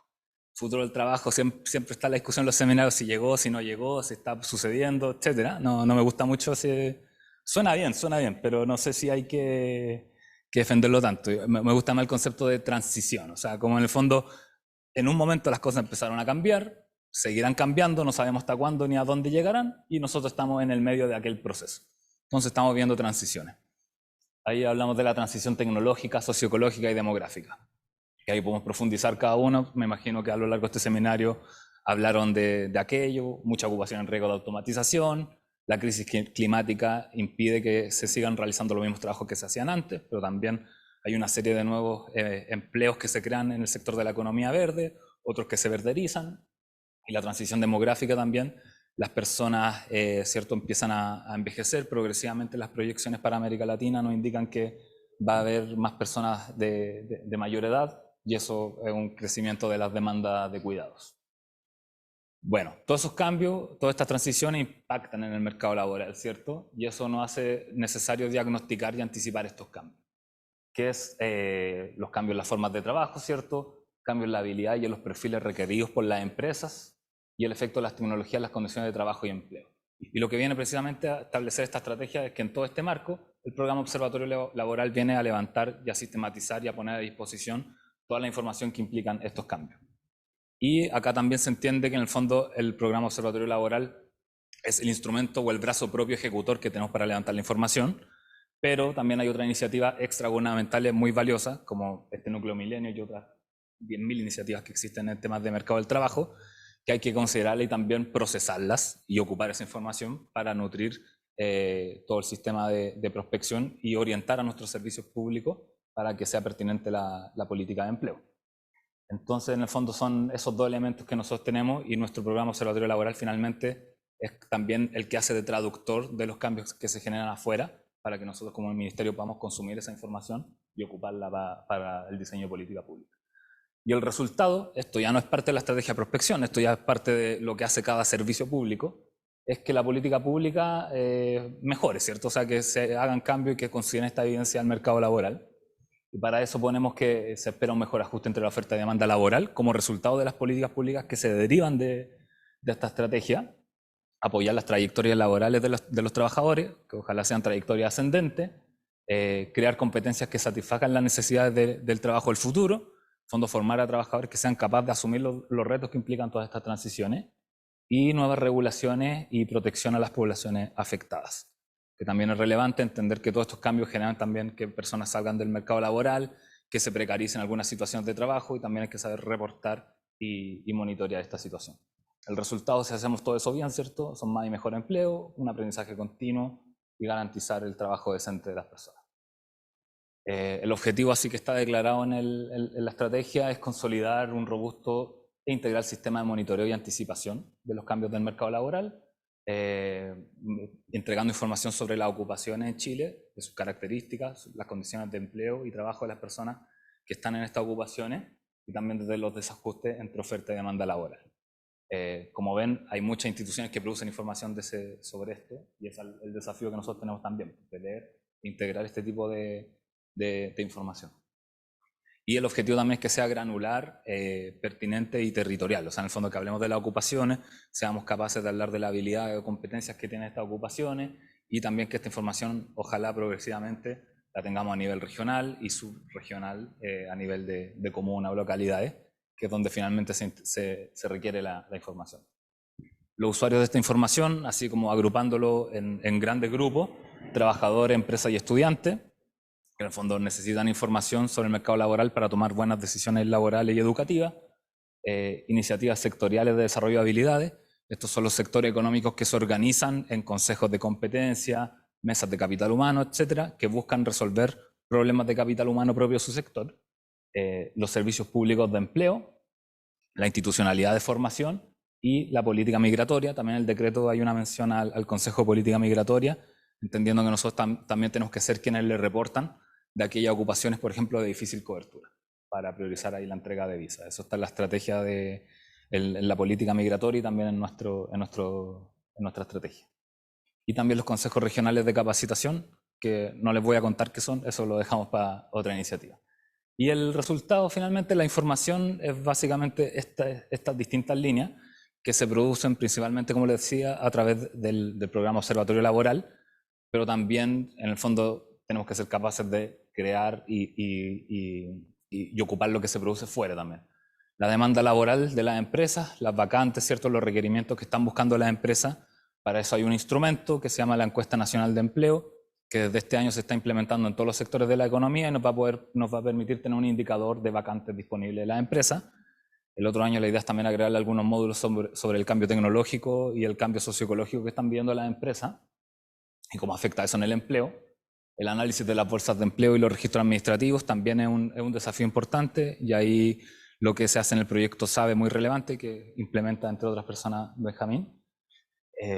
También ahí estamos bastante en relación, y de hecho Sensa ahí tiene un rol central en ser la contraparte finalmente de usted en el análisis de las bolsas de empleo. Estamos también modernizando la bolsa de empleo pública que tiene el país, que es la BNE, donde ahí también esperamos que de la nueva licitación que se haga sea una bolsa de empleo bien potente y que esté muy enfocada también y pensada desde un inicio en la analítica de datos que se hace después. Que hoy en día esa base de datos es bien desastrosa en términos de análisis, como sacar cosas valiosas desde ahí. Ahí nos dirá Benjamín si eso es cierto. Bueno, también tenemos otra metodología que es la vigilancia tecnológica y los paneles de expertos, que es básicamente monitorear sectores estratégicos que son para el país. Por ejemplo, este año se hizo con el hidrógeno verde y se está haciendo con el litio, entendiendo e identificando aquellas tecnologías que a nivel internacional se están discutiendo en el sector y poniéndola en discusión después con paneles de expertos que te digan, oye, esta tecnología se va a implementar pronto, no se va a implementar, en 5 o 10 años, la capacidad que tenga de difusión. Los desajustes entre la oferta formativa del sistema educacional y el trabajo. Aquí es importante vincular también los datos de las personas egresadas del sistema educativo con los trabajadores. Aquí estamos firmando un convenio con el Ministerio de Educación. Funcionan lento las cosas en el Estado, hay que tener paciencia, pero va a salir. Y eso cuando salga yo creo que va a ser grandioso. O sea, en el fondo poder seguir a una persona toda su trayectoria en los registros administrativos de cotizaciones, ¿cierto? Tiene harta potencia. Y lo otro es la oferta laboral, que es básicamente caracterizar lo que las personas hacen en sus trabajos, ¿cierto? Las habilidades que tienen y las competencias. Y aquí particularmente tenemos 2 focos, al menos este año. Uno es caracterizar en los diferentes territorios y comunas del país a los usuarios de las oficinas municipales de información laboral, que son los buscadores de empleo. Y por otro lado, a las personas que se ven afectadas por el cambio tecnológico, particularmente trabajadores que se ven afectados por cierre de industria o por implementación de tecnología, como cajeras, por ejemplo, poder tener evidencia también de aquello y poder monitorear ese impacto del cambio tecnológico, que hasta ahora sabemos que pasó y que está, pero no es muy claro en el fondo cuánto y cómo se vieron afectadas estas personas. Todo eso, como les decía, se implementa a través del programa Observatorio Laboral, y pongo ahí implementación 2024-2025, porque la estrategia, y esto es algo que no me acuerdo si te gustó, Rodrigo, o lo recomendaste, no me acuerdo, pero que era que a 2 años evaluamos la estrategia. Entonces, en el fondo, la idea es sacar un ajuste, una estrategia 2.0 a finales del 2025, que sea el resultado de la evaluación que se haga de estos 2 años de implementación. Porque acá nosotros tenemos cosas que en este momento estamos viendo como relevantes o ejes de trabajo importantes, pero puede ser que surjan otras cosas relevantes y hay que saber abordarlas. Así que eso. Ese es un resumen muy expreso de la estrategia. Muchas gracias, Nicolás. Bueno, algunos se enteraron que existe una estrategia, algunos llevamos un tiempo revisándola, así que bueno, muchas gracias por el resumen. Nos parece a todos que es súper relevante un avance en términos de gobernanza esto, ¿no? Porque si veían, existen en Chile muchas instituciones, todos proveen información, pero finalmente sacar cosas que podamos tender evidencia y de ahí proceder a política pública, había un espacio muy grande. Bueno, ahora dejo la palabra a Rodrigo, que un poco nos cuente desde el punto de vista de la comisión, donde ustedes ven que hay un espacio, primero los desafíos del mercado laboral, sobre todo en brechas de productividad, que es lo que nos interesa hoy día. Todo el mundo habla de productividad y los que venimos del mundo micro, no sé bien lo que es productividad, cómo se mide, te fijas. Entonces creo que hay ahí un desafío y sería súper importante que nos cuentes desde el punto de vista de la comisión cómo ven ustedes eso y cómo podemos avanzar desde el punto de vista de los que estamos acá, que hacemos investigación. O sea, nosotros como que en realidad estamos pensando siempre en hacer un paper, investigar, pero por otro lado está la bajada a que sea policy relevant, ¿no? Entonces ahí es como importante también que nos den la visión de la comisión y tus impresiones. Excelente, bueno, buenas tardes, muchas gracias por la invitación, Paola. Sí, está funcionando. la productividad de distintas cosas, según el nivel en que uno la quiera medir, ¿cierto? Uno podría medir, pero yendo a lo más básico, ¿cierto? Productividad es cuánto logramos hacer con una determinada cantidad de recursos, ¿cierto? Limitados, de los cuales siempre el trabajo es, si no el más importante, de los más importantes.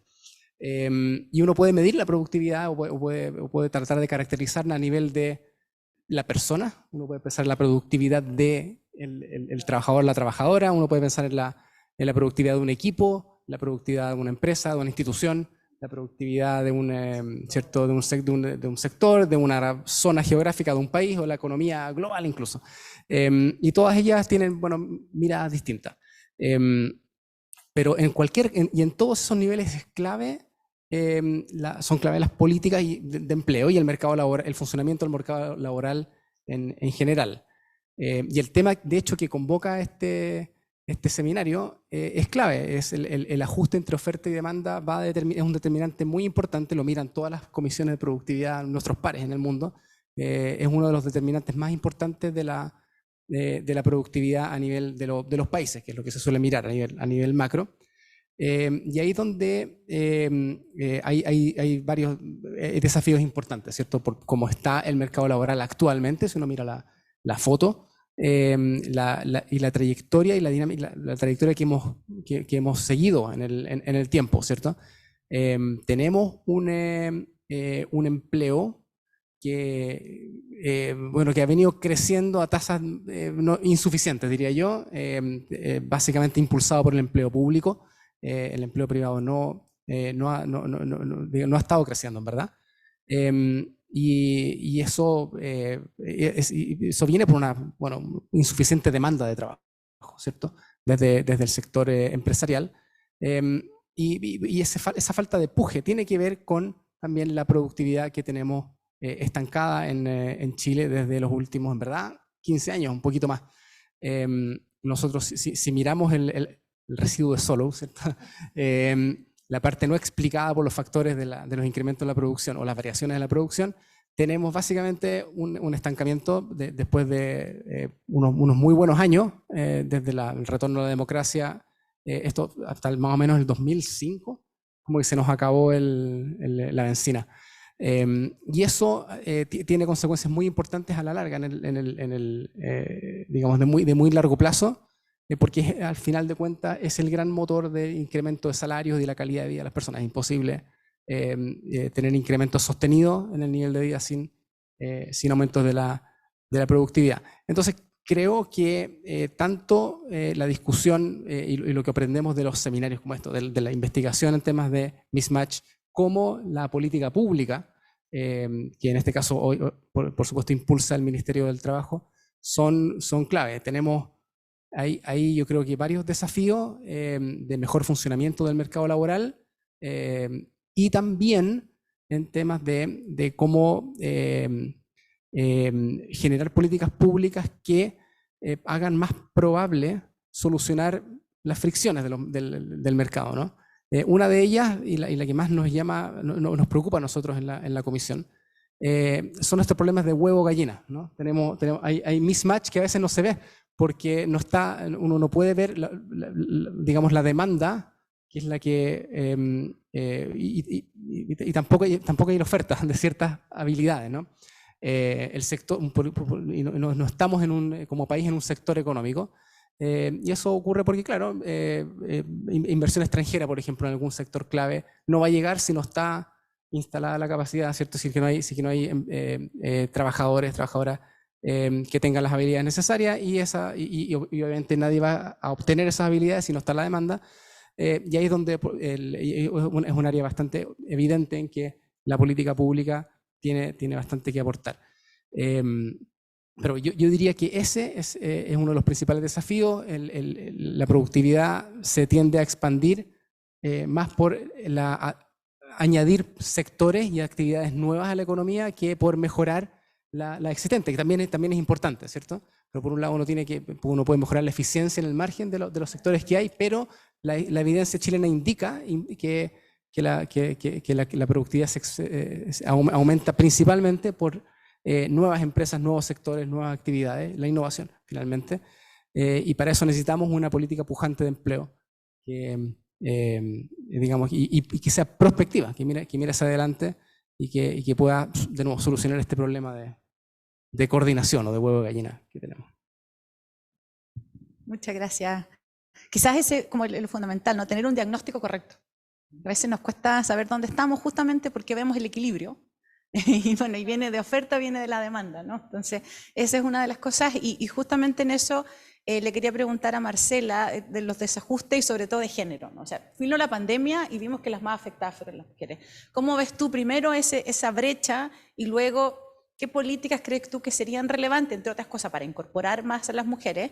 Pero también hay una pérdida de talento y productividad y luego justamente con nuestras otras, es decir, aquí tenemos talento, pero luego tiene que buscar el match, ¿no? Buscar justo el trabajo y ahí hay un problema, no hay empresas nuevas, o sea, vemos que está estancado el empleo y entonces, bueno, si es que yo quiero encontrar empleos porque alguien me dejó el espacio, no, se está creando uno nuevo, estamos compitiendo como por los mismos trabajos. Entonces, cuéntame un poco cómo lo ves tú, sobre todo desde el punto de vista de género, que es donde probablemente eres la experta.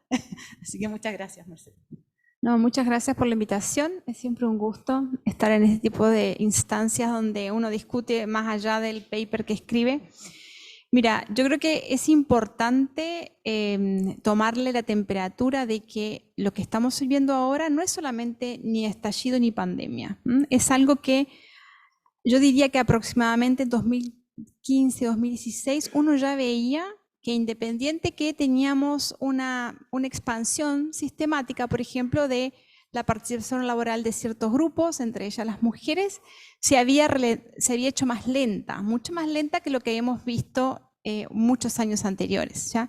Y en particular, una de las cosas que me preocupaba en su momento era donde, digamos, en cierta manera la desaparición anecdótica, porque todavía no le veíamos, uno de los problemas que tenemos con las encuestas es que a veces es difícil ver pequeños cambios en el tiempo, porque como son tamaños muestrales reducidos, no podemos hacer ese análisis granular en cierta manera, ¿ya?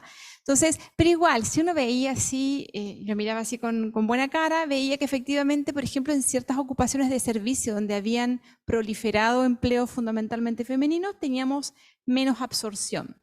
Atención al público, piensen nomás anecdóticamente su ISAPRE, ¿cuántas oficinas de atención al público tenía su ISAPRE? ¿Cuántas dependientes tenían? Y ahora, con suerte, tienen que pedir turno para ir a una oficina. Yo tengo una oficina en Santiago para ir, ¿ya? Entonces creo que lo que evidenció, lo que hizo la pandemia, fue golpearnos fuertemente y mostrarnos que esa tendencia ya estaba ahí y de repente tuvimos como un parate.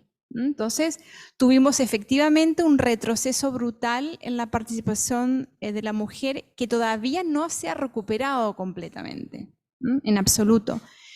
Y aquí creo que hay que ponerle particular atención a los efectos dinámicos que tiene esto, porque no es solamente que, ok, tratemos de resolverlo en 2 o 3 años, porque hay papers que muestran que, por ejemplo, cuando el momento económico que vive un país es malo y justo a una cierta cohorte le toca salir al mercado laboral en ese momento, esto tiene efectos para siempre. Es decir, comenzás con el pie izquierdo y es difícil volver al track que hubieras tenido si hubieras justo salido en un momento de boom. Y aquí podemos ver algo similar con respecto a jóvenes y a mujeres en particular. La tasa de desempleo de los jóvenes siempre ha sido alta, pero ahora está bastante alta, en particular para las mujeres como 24-25%, es decir, 1 de 4 mujeres jóvenes no consiguen empleo. Y nuevamente vuelvo a los efectos dinámicos, porque nosotros bien sabemos, la literatura nos ha hablado en el pasado, que lo que pase con las madres ahora puede también impactar lo que pase con las hijas después. Un tema de roles, de temas culturales, roles, expectativas que afectan también las trayectorias educacionales de los sujetos. Entonces, creo que hay que ponerle mucho ojo y en particular en este grupo yo creo que es fundamental algún tipo de red de protección particular. Nosotros seguimos también con tasas relativamente altas de embarazos en mujeres adolescentes y jóvenes, altas para el nivel de desarrollo económico que tenemos como país, ¿no es cierto? Insertos, inclusive no hablemos OECD, hablemos Latinoamérica. Son inclusive altas en relación a otros países latinoamericanos que tienen nivel de desarrollo mucho más bajo que nosotros. Entonces, claro, ¿qué políticas? Bueno, yo creo que todo lo que sean políticas de prevención para evitar que estas mujeres se salgan del sistema educacional, para evitar que tengan esta trayectoria, para facilitar esa transición entre el sistema educativo y el sistema laboral es esencial. Y aquí uno de los aspectos que yo creo que hay que está todo el tiempo en el debate y política pública, tiene que ver con tratar de volver a enfatizar que no necesariamente el único camino es la universidad, que hay otras estrategias valiosísimas para insertarse en el mercado laboral, que no es un título universitario, ahí está todo lo que es enseñanza media técnica profesional. Y en particular hay ventajas, el cambio tecnológico también trae ventajas. Ventajas súper importantes que tienen que ver con un mercado laboral que es menos local de lo que era hace 5 años atrás. Un mercado laboral que te permite una flexibilidad que tampoco tenías hace 5 años atrás, con esta combinación de trabajos híbridos. Y a mí una de las preocupaciones es, acá la gente que trabaja en temas de género se divide un poco, si le gusta lo híbrido o no, con respecto a que la doble jornada, igual, todo lo que tú quieras, pero todo eso, o sea, la doble jornada es preferible a la no jornada. Esa siempre ha sido mi posición, porque vos con una doble jornada tienes tiempo de seguir trabajando en reducirla, pero si no tienes jornada, tú tienes a alguien fuera del sistema, ¿ya? Entonces yo creo que cualquier política que facilite y o que genere ventajas comparativas de ciertos esquemas de trabajo que no sea necesariamente el tiempo completo, para mí es particularmente favorable a la mujer en un contexto que tú todavía no puedes hacer cambios culturales tan rápidos, ¿ya? Es como para evitar que esta dinámica se agudice. Eso es por un punto. Y el estándar también, es decir, todas las políticas de cuidado infantil o de cuidado de población adulta son esenciales. En este sistema, esta propuesta de Sistema Nacional de Cuidado, lo que resulte debiera ser algo bueno, por más que tenga cosas malas o partes de diseño, no lo sé, que puedan tener algunos efectos perversos o no deseados, creo que igual no tenemos nada en este momento. Entonces va a ser un plus. Y aquí hay un punto esencial que creo que no se ha pensado, que tiene que ver con coordinación de política. Cuando, por ejemplo, se expanden las salas cunas fuertemente en el gobierno de Bachelet, en el primer gobierno, de repente teníamos salas cunas con horario extendido, pero teníamos colegios que todavía los niños salían a la 1 de la tarde, ¿ya? Y en este sentido creo que pensar mejor cómo se ponen los incentivos desde la política pública para que los colegios, por ejemplo, se inscriban una jornada escolar completa, pero no cualquier jornada escolar completa, sino una que efectivamente, si va a ser, sea de 8 a 4, no de 12 a 7 o de 8 a 1 porque ese malabarismo que uno por ahí tiene que hacer para coordinar los horarios es muy complejo. Y finalmente creo que es esencial, un poco lo estuvimos hablando recién, es decir, la mujer tradicionalmente se ha ubicado en sectores que son menos productivos o que con productividad más baja. No son los sectores más dinámicos. Por ejemplo, si hablamos de empleo en retail o en atención al público, no son los sectores más innovativos, más productivos. Es cierto que con la inyección de capital y tecnología ahora por ahí puede haber habido aumentos de productividad. Entonces creo que es esencial ver cómo uno puede hacer un switch hacia sectores más dinámicos, es decir, cómo encauzar esta oferta laboral femenina y vuelvo a la carga de que una opción es justamente todo lo que es educación técnica, que en general es una educación más focalizada en aprender ciertas competencias extremadamente específicas, que te saca más rápido al mercado laboral y que te genera menos inercia. Entonces, muchas gracias, Marce. Yo creo que esos son puntos relevantes que, si bien mucho hemos pensado, otra cosa es cómo la bajamos a la política, ¿no? Siempre es como del punto de vista nuestro, tú publicas, miras algo, pero luego cómo la bajamos, cómo se mueve, hay una inercia tremenda en el Estado. Sí, claro, uno puede discutir siempre, como alguien me decía, en las 4 paredes fácil, ¿no? Diseñarla es como el desafío. Exacto, es como que hay que hacer esto, ¿no? Como yo creo que ustedes están justamente al otro lado dándonos. Entonces, bueno, primero quiero de nuevo agradecerles y darle la palabra a ustedes para que después te puedan reaccionar, si tienen preguntas, ideas, propuestas, lo que sea que les quede dando vuelta, que sea interesante. De verdad, hay gente experta en lo que hace, así que creo que es un momento súper interesante y desafiante también, de cómo estamos viendo, no solo en Chile están los cambios laborales, está pasando en el mundo, ¿cierto? Hay una preocupación por la automatización, también nos vamos a recuperar de pandemia, ¿qué pasa? Digamos, excepto Estados Unidos, que ha sido de verdad muy resiliente, el resto hay quizás un rezago. Entonces dejo el micrófono abierto si tienen alguna sugerencia, pregunta, duda, comentario respecto del mercado laboral, de cómo vamos con las políticas públicas, la misma estrategia, etc. Es que por el Ya, es que en tema de políticas públicas, desde que entré a la U, siempre he tenido muy claro el diagnóstico. Todos los profesores nos han repetido que la productividad no crece, que el IMASEC no minero, que está con rendimientos, o sea, lo he escuchado todo el rato. Y también me recuerda a una columna de opinión, creo que en el Mercurio, de Andrea Butterman, cuando estuvo en la comisión, en la CENEP también, diciendo que era un trabajo, en sus palabras, súper ingrato, porque uno iba, trabajaba, tienen contratadas personas que están haciendo jornadas completas de estudios, recopilando los resultados de la academia, y que se arman informes, torres de informes en la oficina de la CENEP, y que al final quedan en los pies del gobierno, como la parte no tanto administrativa, sino que más bien las pegas del subsecretario, de distintos encargados de departamento, y que a lo largo de distintos gobiernos, todos estos informes y todo esto output, al final, de personas súper capacitadas, quedan ahí para recaudar polvo. Y de la misma manera que cuando entré a la U, he escuchado que la productividad no crece, es un diagnóstico súper claro. Y todos reconocemos un poco que hay un estancamiento, y hay un diagnóstico claro, hay posibles soluciones. No he leído los informes de la CENEP, pero algo debe haber ahí, con tantos profesionales dedicados por tanto tiempo, y que gobierno tras gobierno no se ha podido hacer mucho, a pesar de que la institucionalidad ha estado.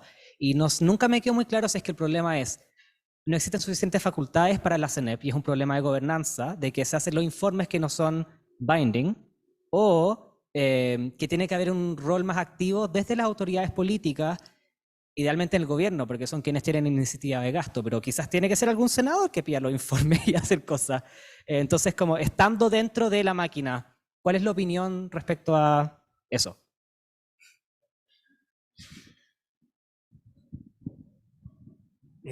Bueno, muy buena tus preguntas, en verdad, y en varias ahí involucradas.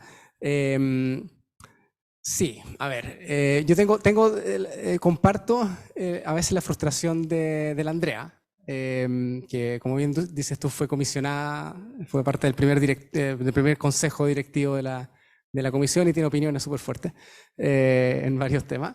Y tiendo a coincidir con ella. Ahora hay otra mirada, ¿ya? Uno, cuando ya lleva algún tiempo en temas de política pública, se da cuenta que las políticas usualmente no se generan, los cambios no se gatillan tan rápido, son movimientos más tectónicos, así. Se mueven las placas tectónicas y de repente se junta suficiente energía y ¡pum! Ya hay en este caso algo negativo, en ese caso la metáfora no es muy buena porque es algo negativo, un terremoto, pero ya, pensemos en un cambio, ¿no? Se necesita cierta energía acumulada para romper la resistencia de grupos de interés, ¿cierto? O hay alguna razón por la cual políticas que en general se tiende a compartir. Hay cierto consenso de que estas políticas son buenas. No ocurren, bueno, porque hay problemas de economía política. Pero hay que tener en ese sentido una mirada más de mediano plazo. Y nosotros hemos tenido éxitos, pero toma tiempo. Y nosotros, nuestro rol en la comisión no es gobernar, y ahí no es un problema de, en verdad, de la gobernanza o no. El problema, bueno, es que nosotros no podemos cogobernar, si no seríamos unos dictadores. Pues hacemos los estudios y además decimos, bueno, se tiene que hacer, y no es compatible con la democracia como la entendemos. Entonces, pero es importante esa distinción y no es tan caricaturesca como la estoy poniendo. Hay un trade-off que uno tiene entre dos cosas, ¿cierto? Entre la independencia al momento de estudiar los temas, por un lado, y uno puede estar en el extremo polar de ser completamente independiente y tener cero incidencia, no cero incidencia, pero que las recomendaciones que de ahí emanan no sean vinculantes. Eso es lo que pasa con la academia. La academia, ¿cierto? No tiene ningún mecanismo para forzar a que las cosas que descubre se transformen en política pública, y ahí estamos más o menos nosotros en la comisión. Somos súper independientes y por lo tanto podemos investigar los temas con bastante autonomía, podemos a veces pisar algunos callos y enojar a algunos ministros, pero la idea es que tenemos también un consejo directivo que nos protege de eso y puede mandar a la punta del cerro a algún ministro si es que no le gusta lo que estamos diciendo. Y uno se puede acercar hacia el otro polo, ¿cierto? De ser quien gobierna, pero quien gobierna cuando hace estudios suelen tener menos credibilidad, porque obviamente, ¿cierto? Mientras más vinculante va a ser ese estudio, más complejo es que no esté alineado con el programa de gobierno, si lo ponemos así, ¿no? Entonces, en esa escala que tenemos desde la extrema autonomía, que tiene, por ejemplo, la academia, hasta ser quien gobierna, tiene que haber gente en toda esa escala de grises, digamos. Y ahí, bueno, nosotros estamos más cerca de la autonomía. Proponemos cosas, en general tendemos a proponer cosas que no se han hecho y por lo tanto hay una razón de economía política o del sistema político que ha impedido que eso ocurra, y por lo tanto requiere esta energía acumulada. Nosotros hacemos esa pega, en verdad, de buscar la evidencia, analizar evidencia, buscar datos novedosos y presionar y juntar esa energía, acumular más energía, hinchando, insistiendo. Y todos los años decir que tenemos una productividad, o cada cierto tiempo decir, mira, ¿se acuerdan que hace 5 años hicimos un estudio que los pabellones de los hospitales públicos se utilizan la mitad de la jornada y el resto están desocupados? Bueno, si lo decimos suficientes veces, agarra papá a alguien más, escribe también editorial en el Mercurio, escribe aquí, escribe allá, y finalmente alguien toma una decisión. Y ahora, de hecho, es un buen ejemplo porque el Ministerio de Salud está implementando finalmente cosas como bastante obvias, o sea, no es rocket science, es hacer turnos bien concebidos. O sea, básicamente que el personal que limpia llegue antes que el médico que tiene que operar, porque si no va a llegar el médico y va a estar 1 hora tomando café esperando que el pabellón esté limpio. O sea, cosas de ese nivel. Y bueno, se están haciendo turnos más largos, se está utilizando mejor los pabellones. En el primer estudio que nosotros hicimos, pero por traer otro ejemplo, sobre productividad en el sector de la gran minería del cobre, propusimos varias medidas, creo que hay más de 30 que propusimos. Muchas también esperando ser ejecutadas, pero hay una que vio la luz al final del gobierno anterior, de cambiar el sistema y de recaudación de las patentes de exploración minera, y terminó recaudando un montón de plata.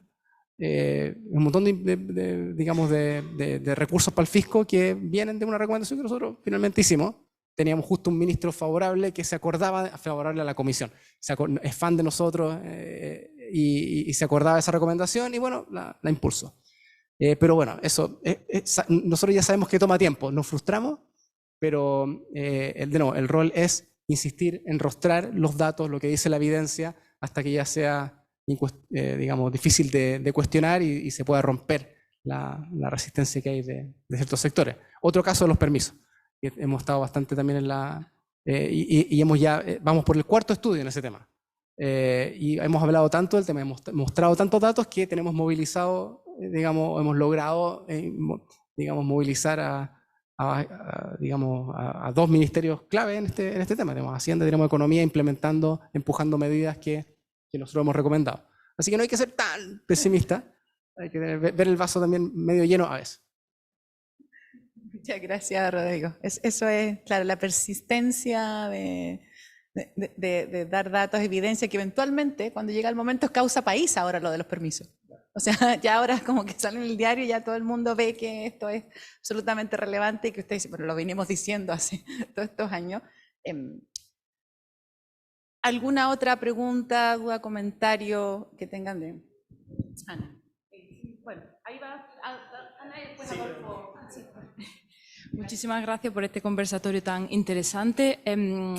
Yo creo que es importante el punto que todos ustedes han mencionado de la formación profesional para la preparación del mercado laboral al futuro o para esa transición.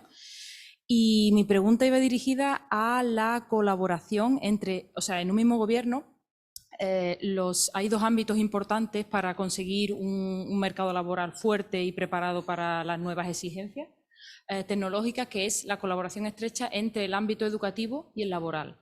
Según entiendo, ustedes, esa comisión es organizada por el Ministerio de Trabajo laboral, pero no sé cómo será aquí en Chile. Si la colaboración es estrecha, aún en el mismo gobierno, ¿no? Pero como son dos ministerios diferentes, si la colaboración es estrecha entre el Ministerio de Educación o formativo y el de Trabajo, porque es fundamental, si no se coopera juntos, aunque se esté del mismo gobierno. Ay, perdón. Sí, gracias. Respecto al programa que nos presentaron de prospección laboral, me brillaron los ojos cuando dijeron eso de que íbamos a tener, idealmente se va a poder ver datos de carreras laborales, como que soñé la cantidad de papers que se pueden hacer con eso. Sí, sí, no, sí, no, es que por ejemplo yo estoy tratando de acceder a los datos del seguro de cesantía, llevo un año en el trámite y si me prometen un trámite menor de un año ya me entusiasma. Pero ahí me surge la otra duda y que tiene que ver, está ligado a mi línea de investigaciones, si tienen algo, entiendo que hay muchos ejes que no mencionaste por el tiempo, pero me pregunto si tienen algún eje ligado a la informalidad, porque por mucho que tengamos índice de datos administrativos, la informalidad por definición misma no aparece. Entonces, si una persona desaparece del mercado laboral en los registros administrativos, puede ser porque está desempleada y eso requiere una política pública distinta, o puede estar porque está informal. Entonces, es como preguntarte al respecto de eso.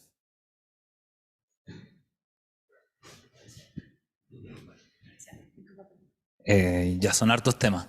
Quería meter la cuchara con el primer tema igual, que, o sea, una cosa es que una comisión o unos investigadores en la academia haga un diagnóstico y otras son recomendaciones.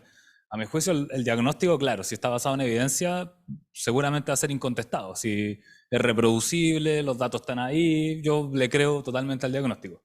La parte de la recomendación, a mi juicio, ahí estamos en una parte un poco más gris, o sea, esa es la parte en donde ya, o sea, los que estamos ahí adentro sabemos que muchas veces te preguntan la opinión, tienen entrevistas contigo antes de escribir las recomendaciones, quien hace los estudios en general. Entonces eso efectivamente lo hace diferente. Y lo otro es que, claro, o sea, una cosa es que esté escrito, que la recomendación sea muy buena, y otra es que llegue a oídos de las autoridades, se difunda, genere interés en diferentes actores, en el mundo social, político, y político es lo más evidente, ¿cierto? O sea, que en el fondo tengáis las mayorías políticas de diputados y senadores para aprobar una modificación legal, pero la otra que es muy importante y que nosotros nos apoyamos bastante en esa en el Ministerio del Trabajo, que es el tripartismo, que en general es como tripartismo genérico, pero es bien interesante y relevante y lo rápido que avanzan las cosas cuando tus políticas se blindan tripartitamente. Y es básicamente tener a representantes de empleadores y trabajadores y gobierno en la misma mesa, discutiendo y coincidiendo en temas. Y la reforma de 40 horas se hizo en esa línea y gracias a eso salió bien rápido. Y hubo que meterle cambios, efectivamente, hay gradualidad, se metieron medidas de conciliación, hay diferentes cambios, pero así las cosas salen. Y estamos bien convencidos de que esa es la vía. Y también muchas veces demora sacar cosas, o sea, son millones los problemas que hay que saber priorizar, la gente no es infinita en el Estado, más allá que se hayan aumentado las contrataciones en el último tiempo. Muchas de esos puestos son asistentes o apoyo, pero el cargo político también que toma la decisión o el apoyo más de confianza son limitados. Los tiempos de la autoridad para avisar algo son limitados también. O sea, ahí por poner un ejemplo de una modificación que metimos hace poco en el Congreso y que se aprobó al seguro de cesantía, que es que cambiamos, era una reforma de la otra subsecretaría de Previsión Social, que básicamente aumentaba las coberturas y las tasas de reemplazo del seguro de cesantía. Nosotros vimos una oportunidad de esa modificación de meter algunos cambios que servían para nuestra área, que son las políticas activas de empleo, no el seguro en sí mismo. Y ahí lo que metimos fue el cambio de cambiar el concepto de apresto laboral por intermediación y habilitación laboral. ¿Qué significa eso? Que con recursos del seguro de cesantía, antes se podía financiar medidas de apresto. ¿Y qué es el apresto? Básicamente que te ayuden a hacer currículum, ¿cierto? A preparar entrevistas, cosas por el estilo. Lo que nosotros cambiamos fue el concepto por intermediación y habilitación laboral. Y eso, chuta, duró un año esa discusión y que hiciera sentido la solicitud que hacíamos. Que, insisto, era cambiar un concepto en términos legales. Después por decreto hay que definirlo y viene otro trabajo, después diseñar la política pública. Y bueno, y costó, y tuvo muchas reuniones, convencer a mucha gente, pero es bastante relevante y potente, porque con recursos de esto, hasta el 2% del fondo, puedes implementar medidas de intermediación y habilitación laboral. Puedes financiar y fortalecer la O1000, puedes crear oficinas públicas también de atención para atender a las personas buscadoras de empleo, puede llegar a territorios que tienen difícil cobertura, puede empezar a conocer a poblaciones informales, por ejemplo. Puede empezar a ya no esperar a que la gente llegue a tu oficina de empleo, salir a buscarla, sabemos dónde hay focos de informalidad, y ahí hay harto por hacer. Y por ejemplo, hay dos cosas sobre informalidad. En general hay poco, claro, o sea, no hay registro administrativo sobre informalidad, o al menos no registros nuestros de trabajo, sí registros del registro civil, por ejemplo, ahí sí. Y algunos municipios han hecho cosas interesantes, o sea, empezar a catastrar en las ferias libres a las personas informales. La pregunta es cómo eso lo estructuramos para que se hagan muchas ferias libres y seamos capaces de articular esa información. Yo creo que ese es el desafío, porque iniciativas locales de ese tipo hay y se conocen esas poblaciones. El caso de las plataformas digitales también, que ahí la proporción de trabajadores informales es bien grande y también se han hecho cambios en esa línea bien relevante, que no voy a entrar a hablar, nos abre otro campo muy interesante también. Podríamos hablar de plataformas también en otra ocasión. Y sobre educación y trabajo, efectivamente, yo creo en general hay como una separación bien crónica entre los dos espacios, al menos en el caso chileno, que se ha ido tratando de resolver progresivamente con comisiones. Esto que a mi juicio le dijimos bien concreto cuál era el apoyo, que era como intercambiar información para generar evidencia. Pero hay otra comisión técnico-profesional, del marco de cualificaciones, y eso permite de cierta forma, o sea, uno dice, chuta, más burocracia por así decirlo, pero también ayuda a hacer coordinación y que se conozca gente y empieza a pensar cosas en conjunto que antes no estaba haciendo. Es bien relevante. Y ahí Sense con el Ministerio de Educación tiene un trabajo bien importante y Sense es nuestro brazo formativo también. Pero Sense tiene una normativa distinta al Ministerio de Educación. La regulación es bien distinta. O sea, está funcionando con otra normativa, otra lógica de funcionamiento. El aseguramiento de la calidad que tiene el sistema educacional no lo tiene el sistema de formación para el trabajo nuestro. Ahí hay unos desafíos gigantescos y que también estamos abocados en eso, pero demora tiempo, insisto. Eso, básicamente.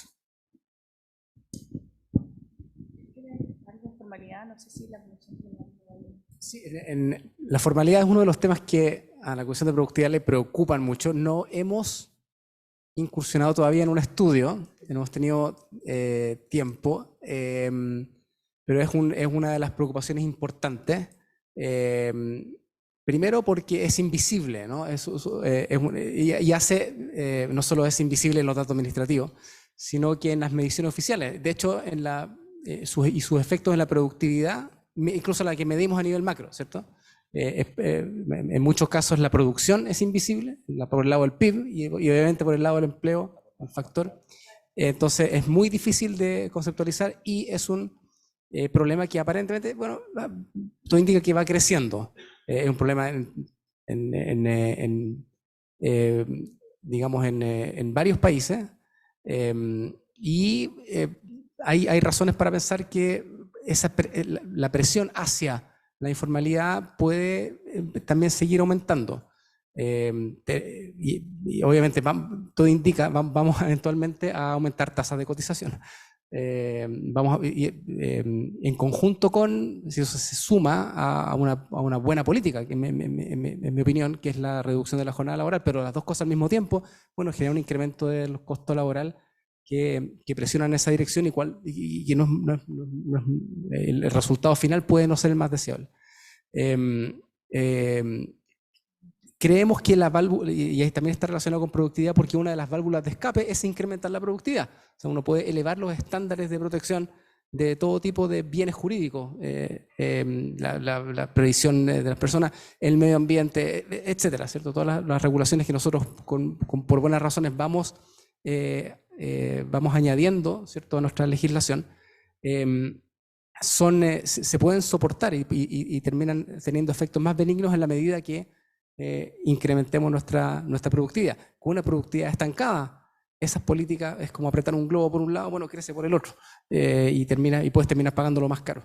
Entonces, bueno, eso solo para mí, por lo menos, a lo mejor yo veo, si uno tiene un martillo, ve clavos en todos lados, dicen, ¿no? Pero yo veo como un rol y una razón más para estar preocupados por la productividad. Gracias. Es cierto.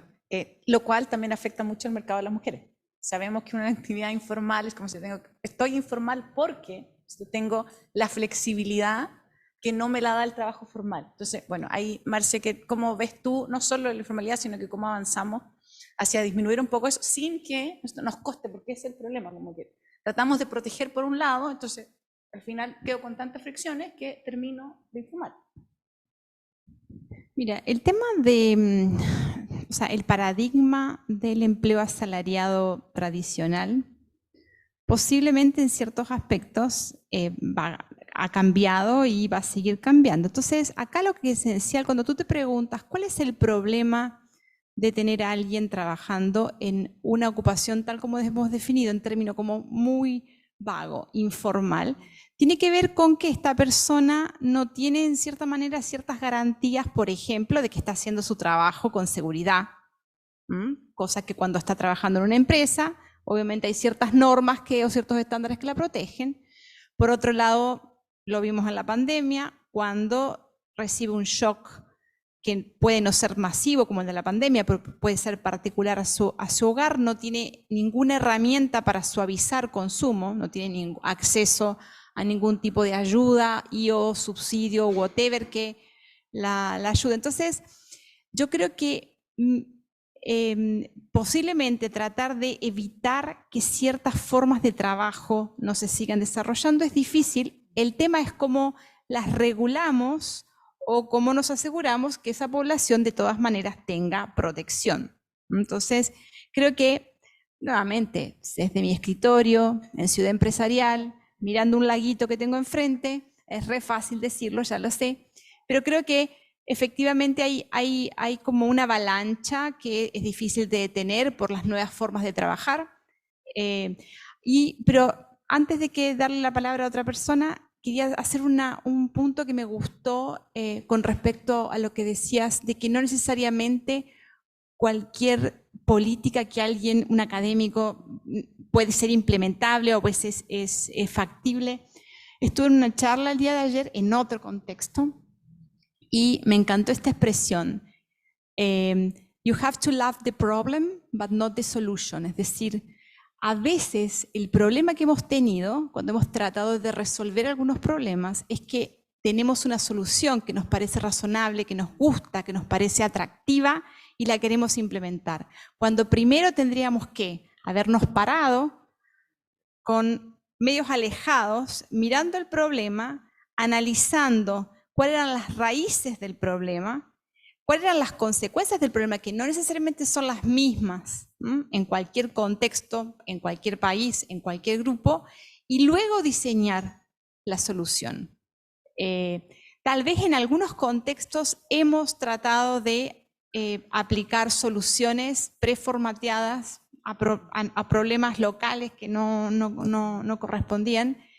Y en este sentido, por ejemplo, tal vez podemos avanzar en algunos aspectos. ¿Vos querías decir algo? No, a veces querías retrucar algo.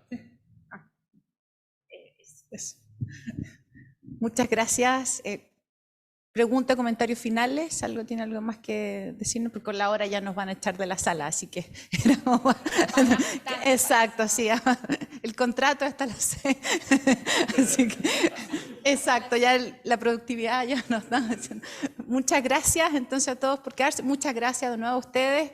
De nuevo, nos abren mucho los ojos y las ganas de seguir haciendo cosas, porque eventualmente se pueden aplicar qué es lo que nosotros queremos hacer y ojalá, ¿no es cierto?, tener este acceso de datos, porque eso es lo que nos gusta, a nosotros a algunos nos quita el sueño esto, mirar datos y entender cosas, y si se publica mejor y aún mejor, es lo que yo hice, no solo les sirvió a los 30 que me leyeron, sino que además se publicó y sirvió para algo. Muchas gracias, y bueno, quedan invitados para todas las actividades del Núcleo Milenio, ustedes también, así que eso, muchas gracias, buen fin de semana.